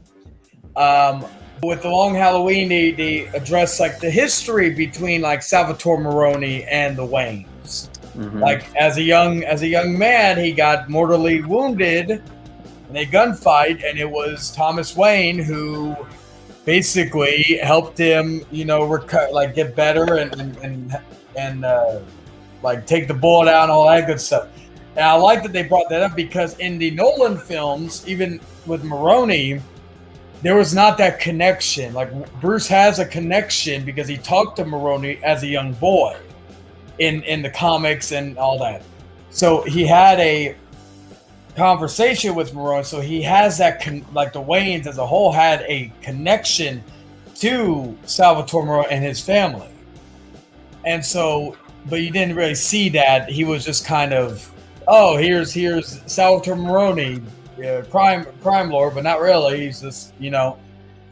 But I like that feeling of there was some knowledge there, you know, between them and all that.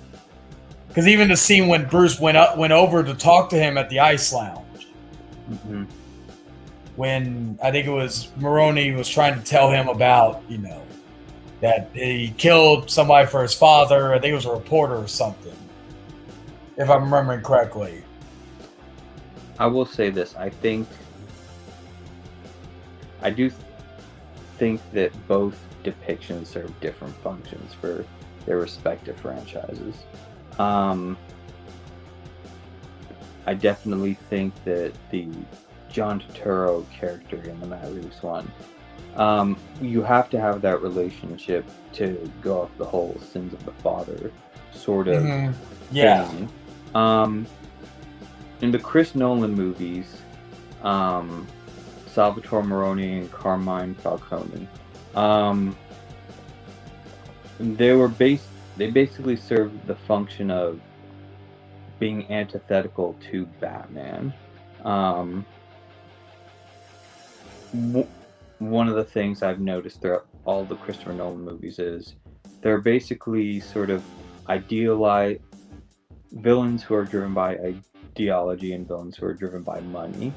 And at the end of each movie, you know, the villains driven by money are always sidelined by the villains who are driven by ideology. Interestingly enough, we didn't have that in the Matt Reeves one. I thought they were going to do that as well, but they didn't. And I'm not saying it's bad or worse, it was just different. And I'm glad that they didn't repeat that, because it would have been easy for them to do. Sorry if I'm moving around too much, but oh, you're good. The day is catching up with me, and it was a long one. Oh yeah, no, I feel you on that. Halloween. But anyway, Halloween,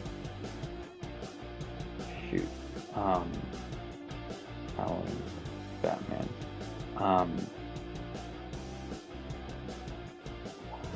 I had a point. Fart. Yeah. But anyway,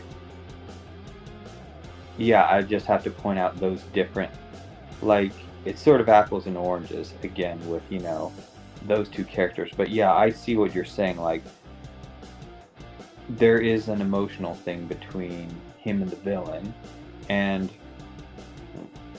oops, not bad. They could have.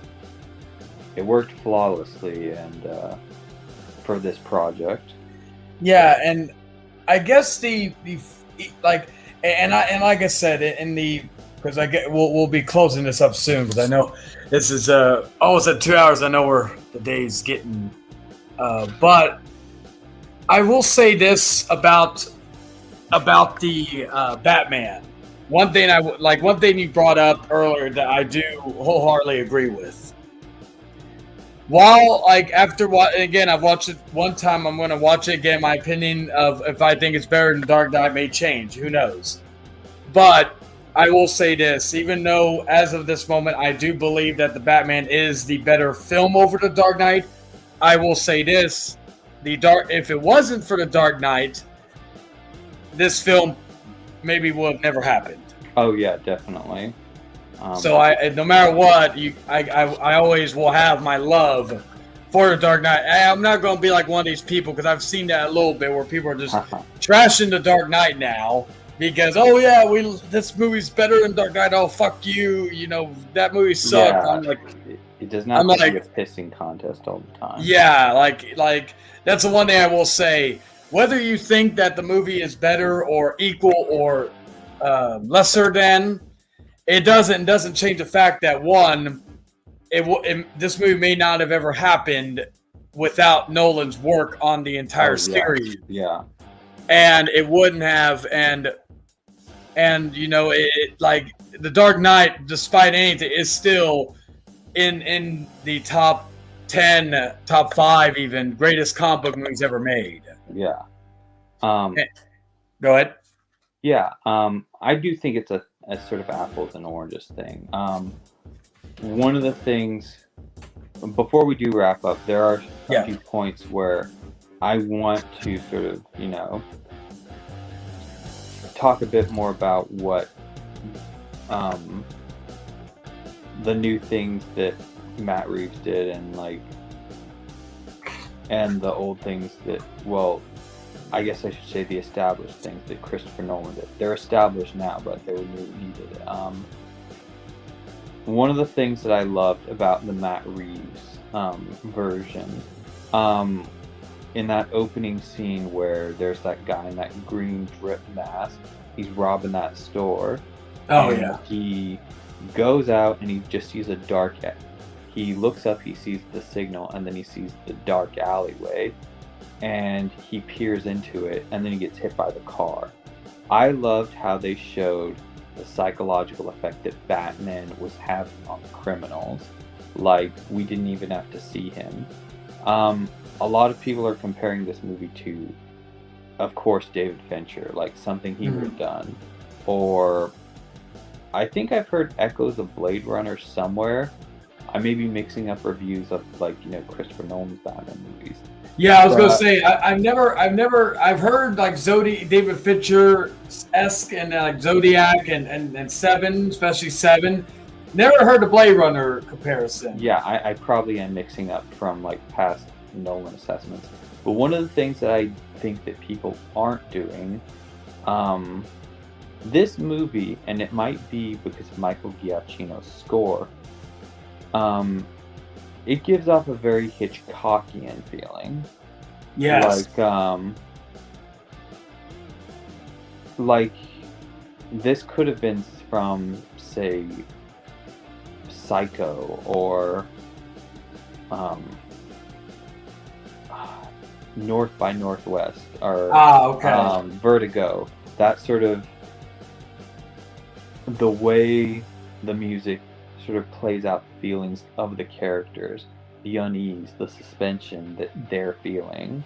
I also have to point out that Michael Giacchino joins the rank.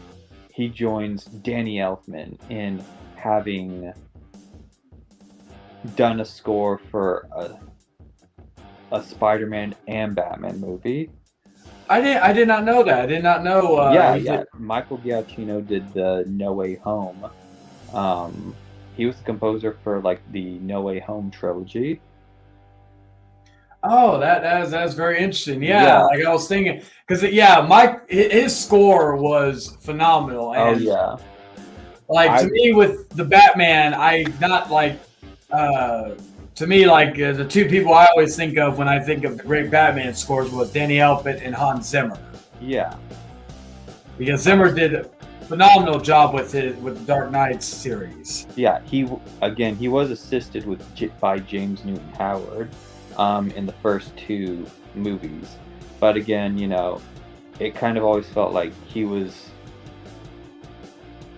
I don't want to slight James Newton Howard because he's a phenomenal composer himself. Yeah. But it always felt like the Batman movies were more his baby, and of course that was probably why he departed towards the end of the Nolan trilogy. And didn't Zimmer did the score for Batman v Superman, right? Okay, he did, but he also brought along Junkie XL. Oh, okay. Do some music as well. I think Junkie XL also goes by. He has another name that he uses, which I think is his real name. But one of the things that Hans Zimmer did was, because he had already done a Batman score, I think he turned over writing Batman music to Junkie XL. Yeah, because I thought even the score in Batman v Superman for like Batman stuff, I thought was good too. So yeah. So if it was Junkie XL, then that person did a good job as well. Yeah. Shoot, I'm trying to think of other things. Okay. Oh, go ahead. Okay, so one criticism of the Matt Reeves movie that I feel Christopher Nolan outshines him is this, and I think it has to be minions carrying out the will of their sort of cult leader. I feel that Christopher Nolan does that better, and I'm probably not going to articulate perfectly, but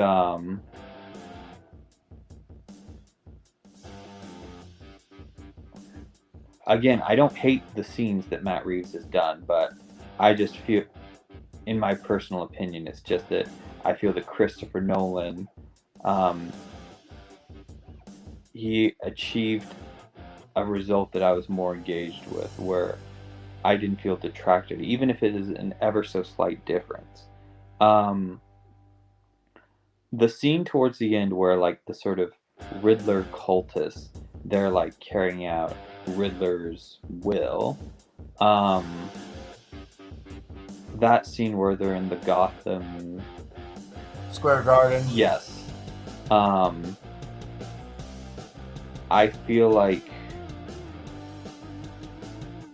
had it been a scene directed by Nolan, he would have done a better job. Like, it might be because Matt Reeves is more comfortable with visual effects. Or who knows, but well, the cultists, I will say, because even with like the Dark Knight Rises or even the Dark Knight, there was like that where people were there was room for them to believe that maybe this person was in the right, that they were trying to stand by them, whether it was Bane or the Joker or even the League of Shadows. Even though that to me, for me, that would be like me personally, that'd be like more of a nitpicking thing about that. Yeah. However, I can see, because it just had, like, we only had really one scene before where we saw like people in, like, I think when Bruce was going to the funeral, where we saw the people with signs about the Riddler and say he's right and all that stuff. So, and then all of a sudden you got Riddler cultists that you didn't have earlier. I did feel like that scene didn't get. I felt like that probably needed a little room to breathe, even though it was already a long movie. But again, it flew right by. Yeah. But, okay, I do like I do like the protesters at the funeral. Yeah. That is an exception to. I really feel I could probably articulate this at a better time of day, but I do feel it could just very well be my filmmaker hat going on. Yeah. I feel like, and I don't even know if it's like, I think the main thing is like sort of how they shot it. Like I think I would have preferred like the shooting style of, say, Christopher Nolan. But like, I guess my criticism is that scene didn't resonate with me the same way. And again, it's not like a huge, deal breaker thing. Yeah. But it didn't resonate in the same way of like, say, cronies following their leader, the way it did in the Chris Nolan movies, where like, say, the car chase with like the Joker hunting down Harvey Dent, or Bane attacking, the Wall Street place. Yeah. But again, it's not a slight against Matt Reeves. It's just one of those things. This is one of those instances where I feel that, I don't know, I veer more towards Chris Nolan than, say, I do Matt Reeves' approach. And it could just be personal taste, or just my filmmaking hat. But yeah, that's one of the things where I have to, say, as far as my own personal opinion goes, like, I gotta give Nolan that one. Oh yeah, no. Like, I like with the whole with what I think like each director did better. I think Reeves portrayed the psyche of Batman more in this first film. I feel like they were doing that like with the Dark Knight, and especially with Dark Knight Rises. I feel like the psyche where he felt like he had to be Batman, and with everything with the Rachel dolls and all that dying in the Dark Knight, and him doing that in the exile that he put himself through. But as far as like the first interpretation, I felt like the psyche of Bruce Wayne, I thought was handled a lot better in this one. Riddler, their portrayal of their villains, I felt was that's one that's kind of, it's neck and neck to me, because both portrayals had their similarities but differences as well. Because with the Riddler having a more personal attachment to Bruce Wayne compared to the Joker, but the Joker also, and with the Joker, him being a very unreliable narrator, because when he would talk about how he got the scars, he would tell different stories about it. So, like, you had those contrasts with that. The side villains, I feel like the side villains, especially if we look at Batman Begins, I feel like the side characters were handled a lot better. Because Catwoman, I don't even consider her a full-on villain. Penguin, however, I do. Yeah. Because, like, Scarecrow in the Dark Knight was treated like an afterthought, basically, after Ra's al Ghul came back. In the Dark Knight, my biggest criticism of the Dark Knight was the short time we got to see. Now, he did great, but short time we saw Two-Face. I feel like that could have been leading into the next film. I don't think that to me, it was just too abrupt. He went from being Harvey Dent to Two-Face, and then boom, he died. I see what you mean.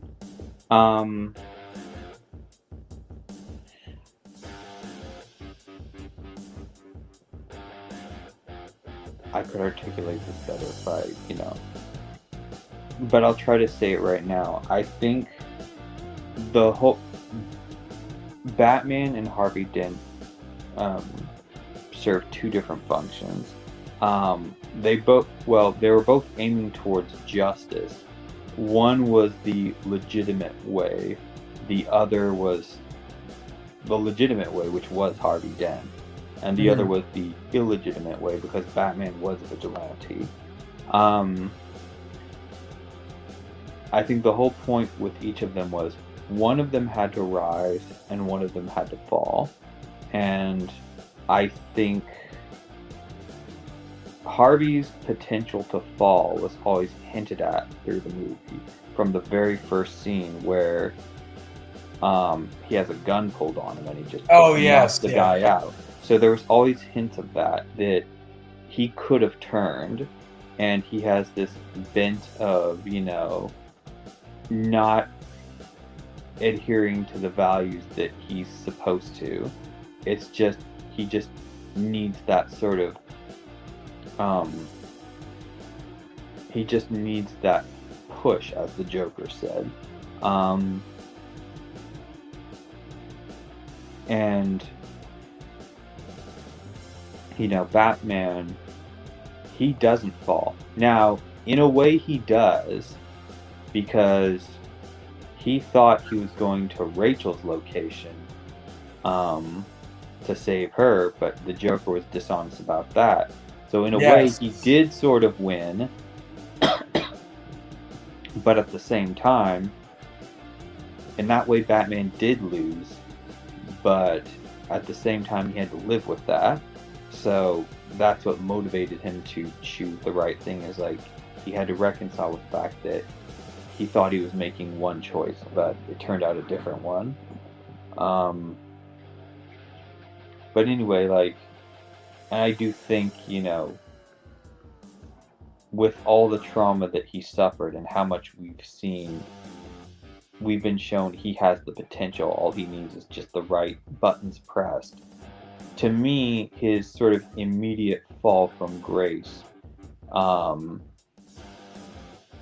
how quickly he degenerated, it felt like the logical progression from the story standpoint. Certainly there could have been another version of Harvey Dent where that didn't happen, but I think for what the Dark Knight movie was trying to accomplish, I think that take served its purpose, and it did play into the Dark Knight Rises. But yeah, so I don't know, that's just my take on it. Mm-hmm. And with I'm trying to think of the other comparisons to one person we didn't really discuss too much, and was Jeffrey Wright as Jim Gordon. I really enjoyed his portrayal. It was a different portrayal than what we've seen in previous ones. Now, yeah, I will say though, again after rewatching, I think it was a great Jim Gordon. Mm-hmm. But as of right now, I still prefer Gary Oldman's Jim Gordon. But again, that's 3 films of story with that. Yes. I will say, and this might be, I will say that his depiction, stands toe-to-toe with Gary Oldman. Because one thing I heard, this wasn't an opinion that I came with my own, but, leading up to this, I heard some stuff some reviewers have said that he does solve crime solving with Batman. Yes. One of the criticisms of the Chris Nolan was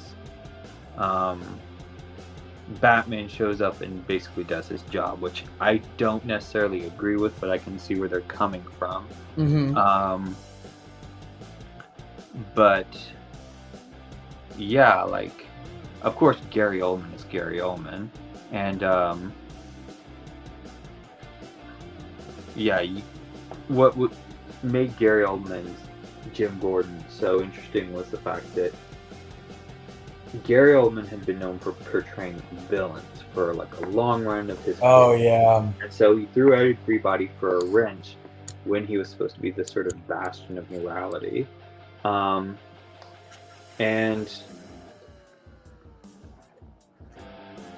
I think I touched upon this with the whole Two-Face thing, but definitely Batman was supposed to I think one of the functions that Jim Gordon served in the Dark Knight trilogy was he was supposed to be sort of a moral focal point, and in Dark Knight Rises, it was shown that for the moral focal point that he was compromised, and that kept him from legitimately leading Gotham when Bane showed up, and it threw doubt upon him. Yeah, and with and I'm trying to think because like, yeah, because Gary Oldman, yeah, I can agree with the whole, because yeah, Wright did a lot like with regarding with Batman. Now I also will say the detective side that goes easily to the Matt Reeves Batman movie, Mm-hmm. because yeah, they did stuff in certain scenes, even in the Dark Knight. I remember that one scene with the fingerprints when he was standing the wall and all that. Yes, that was one of the things where I had to just kind of, okay, I don't totally get this, but I'm enjoying the movie so far, so go ahead. Things, but yeah, it was a bit hard to follow in The Dark Knight. And then so I think that is one. The score I would think is a neck and neck. But I personally I'd give it to Michael's score over Zimmer and Newton. Mm-hmm. As far as the Batmobile, Yes, this was something we've got to touch on before, things get brought yeah, to conclusion. because while for the more grounded, because both of the movies try to be grounded. Oh yeah, I think that's pretty much after Joel Schumacher, God rest his soul. Yeah. Like after that, pretty much I think after that, grounded and realism almost kind of became like sort of a tenet of,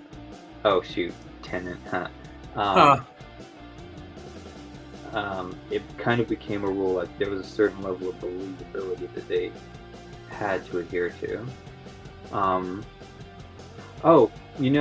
This is going to be kind of like a total 180, a major derailment, but it's really, I've always thought it was funny that as much as Christopher Nolan gets brought up for realism and groundedness, Bryan Singer, the director of the first X-Men movie, I know he's got his old controversies, but that aside, he brought X-Men into a realistic thing, and he had much more of a fantasy bent to work against, and yet still made it feel realistic. Brian, that was because like everybody goes back whenever they say that Batman Robin almost killed the comic book industry, which is always funny because that X-Men was the movie that brought it back, and I'm like, technically when I think of that, I think Blade was the first movie. Yeah, because Blade came out right after Batman Robin. Yeah, almost a year. Yeah. A year after Batman Robin and about a year before The Matrix. Mm-hmm. But one of the funny things about Blade was it was this middle ground of, it was obscure enough of a comic that if non-comic book people could watch and be like, oh, it's just a cool movie, but it was enough of a well-known comic that comic book people could be like, it's a comic book movie. And because of that sort of, that weird level of ambiguity, I think it was given the freedom it needed to become what it became. Yeah, now, like, back to the Batmobile, like, it's... sorry. Maybe. It's so difficult, though, with the Batmobile. Mm-hmm. Because, like, the Tumbler was a cool vehicle, but I'm also basing it off of realism. Mm-hmm. Now I know that like you could think, okay, a tank was made in the form of that vehicle, okay. And again, this may be a controversial statement, but I actually kind of prefer the the Batmobile from the Batman over to Tumbler, just because of it was a lot less. Because you want to, like how I always looked at, you want everything to look like, okay, this is top of the line. But you also don't want to be like, okay, well, you know, the only person that could make this type of vehicle if it ain't the government is the billionaire who runs a corporation that has a weapons fund or weapons department, like in The Dark Knight. Like even that scene when that one guy, I think it was Coulson Reese or whatever, was about to reveal because he did some work on it. So with him being a little more handy with things and making his own stuff, it takes away the idea that it may be him. Besides his personality kind of being the other thing that will give it away. Referring to the Matt Reeves Batman. But again, we didn't see it as much as the Nolan Batmobile. So again, that's something that we could also, and plus the Batmobile eventually turned into the Bat Cycle. So it had a dual feature. So that's one thing would give it over the Matt Reeves, because of the fact that even when it got destroyed in the Dark Knight, it became the Bat Cycle, which I did think was a cool vehicle, especially how it was able to maneuver. Yeah, I definitely think they wanted the vehicle in the Batman to speak to Bruce's psychology. I think I might have said this before, but part of it was to be like, okay, his psychological state has driven him to all these various pursuits, because he has to devote himself to something so he can function as a person. One of those was that he became kind of a gearhead, and he had to create these things out of necessity, not so he could have equipment to, do crime fighting with, but he needed something to channel his energy towards. He needs something to obsess about. I think that was one of the reasons why they had him make something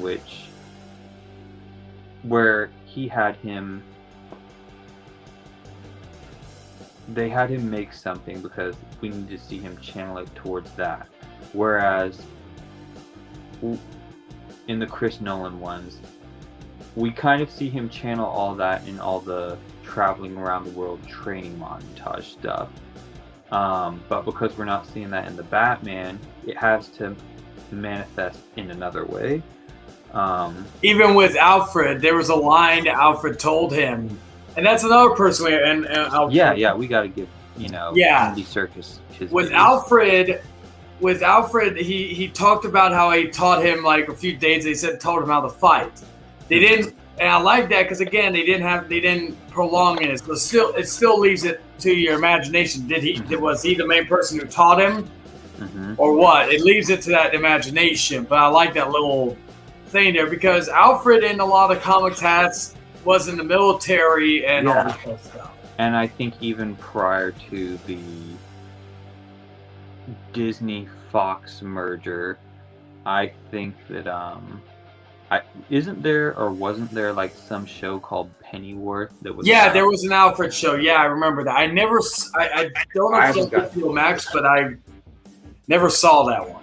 Yeah, I haven't seen it either. But I've only seen glimpses and advertisements. But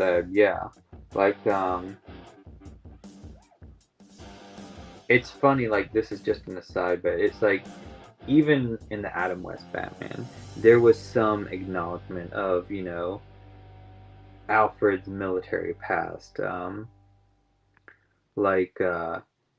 It's funny. There was an episode in the Adam West Batman where Joker and Alfred, they have a duel with swords. Yeah, I have to go back. I haven't watched that show. I don't even know if it's on HBO Max. I still need to get the Blu-ray set that they released if it's still available. Now with Andy Serkis, I enjoyed his Alfred. I want to see more of him before I make a final judgment on it, but I still say, in my opinion, Michael Caine is next to like another controversial statement. I even prefer Jeremy Irons Alfred over Andy Serkis. Not saying Andy Serkis was not bad; he was great. Oh yeah. I like Jeremy Irons because it had that the carrying of Bruce Wayne, but also kind of the joking, where he would talk about where he told Ben Affleck's Bruce. They said, "Oh, you can find an honest woman there." And he's like, "In your dreams, Alfred." Yeah, like there was this thing of this whole struggle is something that's weighing on Alfred, and he's like, "Can't you just find a girl so like you know, I can not worry about you dying every night?" Yeah, and I think Andy Serkis did. I think my issue, and at first I thought they were going to kill him, and I when they had that bomb scene when Alfred was sent to the hospital, I said, "Oh, that is." Part of me was kind of disappointed because I was like, that would have been ballsy. Oh yeah, definitely. If they just killed him right then and there, I actually wouldn't have been pissed. I would have been like, you got some balls on you. It was kind of like what happened in Spider-Man No Way Home. I was like, with that scene, I was like, okay, that was some balls of what they did. And people who've seen that movie know what I'm talking about.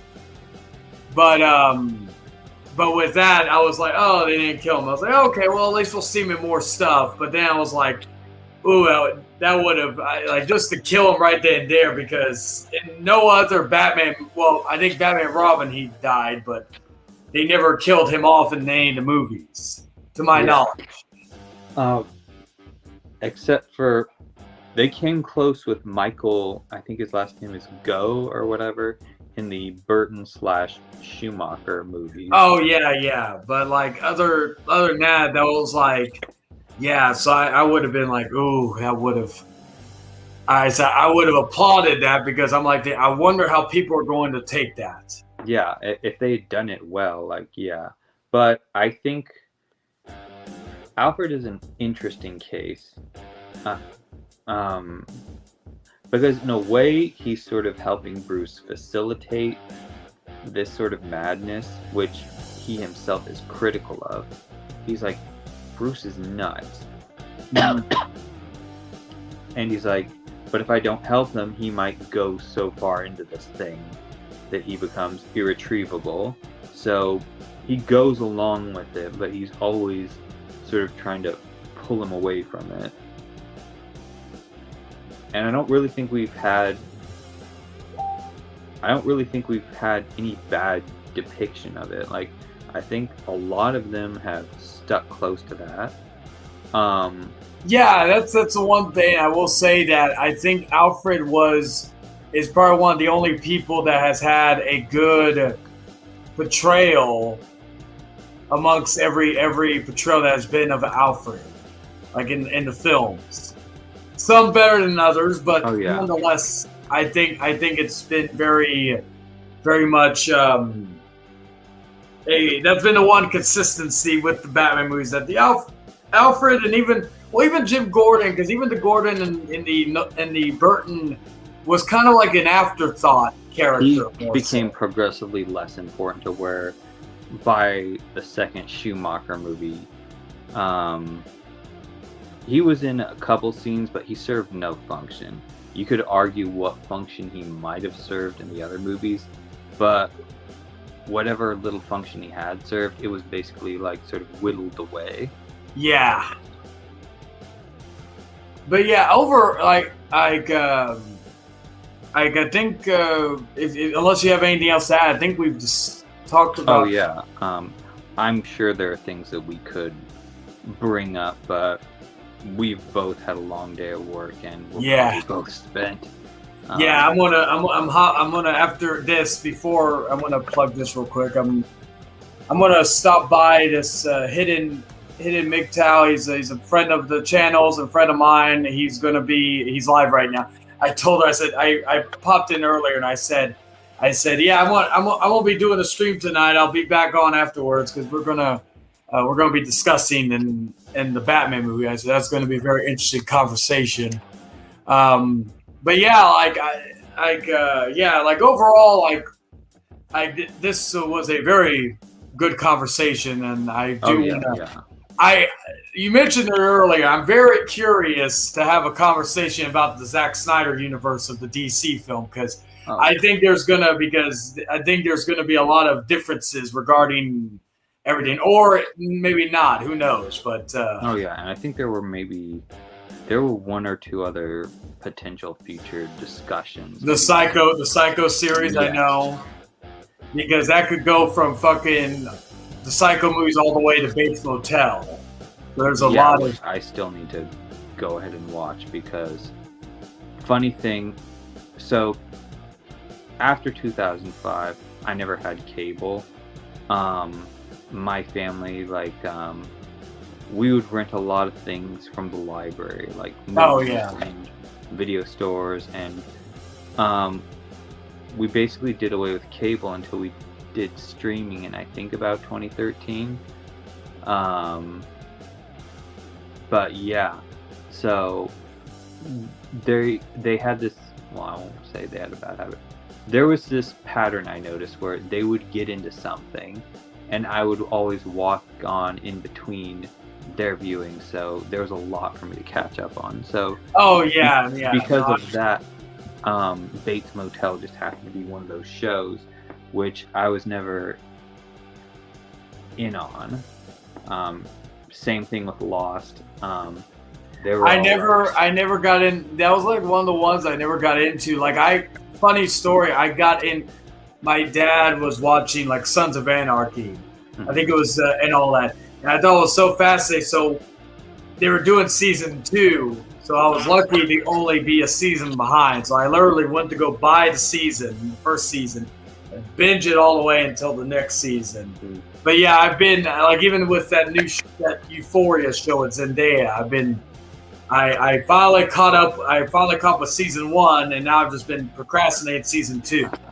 I have that issue with a lot of TV shows where I'll watch it, or I want to watch it, and then it'll take me forever because, especially if it's many seasons, or I'll be like, okay, I'm gonna watch it, and then I get stuck watching the entire Sopranos series for the 18th time, and just like.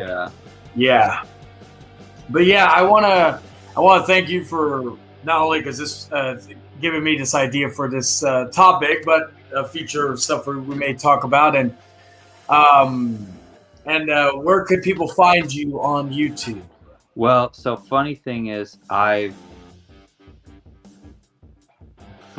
my channel will always have in in brackets or whatever. If you type in Anime 72, you'll always find some variation of my channel. I've been changing my YouTube channel name. First, it used to just be Anime 72. Then I put David Wells Director. Yeah, that's how I found you from that. Yeah, in parentheses or whatever, Anime 72. And oftentimes I would just type in Anime 72 because it was the quickest way to get there, because there's a lot more David Wells than I realized. Yeah. And then I had this dark thing where I just decided, because it was being talked about, I changed my name to the Delta variant, Anime 72, because I figure I'll bring people in looking that up. Then Omicron happened, so I changed to that. And as Omicron is sort of pattering out, I'll probably go back to the David Wells Director, but you can always find me on just by typing Anime 72, and my profile has my face on it. So yeah, you can't go wrong with typing Anime 72, and that's how you'll find me. Oh yeah, and I'm finally glad that we were able to do this, because when we used to have the old YouTube group and all that, you're like one of the only people that I felt like I could have those types of conversations with, because you know a lot about film as much as, and plus you do a lot of with the directing stuff and all that. that's what I was saying. We were having the conversation about Batman. We were segueing different things. We're like, oh my God, these are topics that we could have in future things. So we're just coming up with different ideas for future stuff. So yeah, definitely, we'll definitely continue this whenever we can, because I do enjoy these conversations. It's always good to have a conversation with a film fan and having these in-depth looks and things. So so make sure you go and check out David's channel and go check out the other person I brought up earlier, Hidden. I'll be on his in just a moment. But if you like what you saw, leave a comment or leave a like and then leave a comment. Let us know what you thought of the Batman if you haven't seen it yet. If you haven't, why haven't you? And then let me also know in the comments which one do you prefer, the Batman or the Dark Knight, and give a few reasons why you think which one's superior in that. But at the end of the day, they're both master classes of film. Definitely. And all that. So, and also share this and make sure to subscribe and turn on the notification so when I go live, because at this point, you never know when I'll go live. So with all that being said, I'm see, as I say, we're both getting tired, so I'm missing my sign off. Be well, stay safe. It's a fantastic night.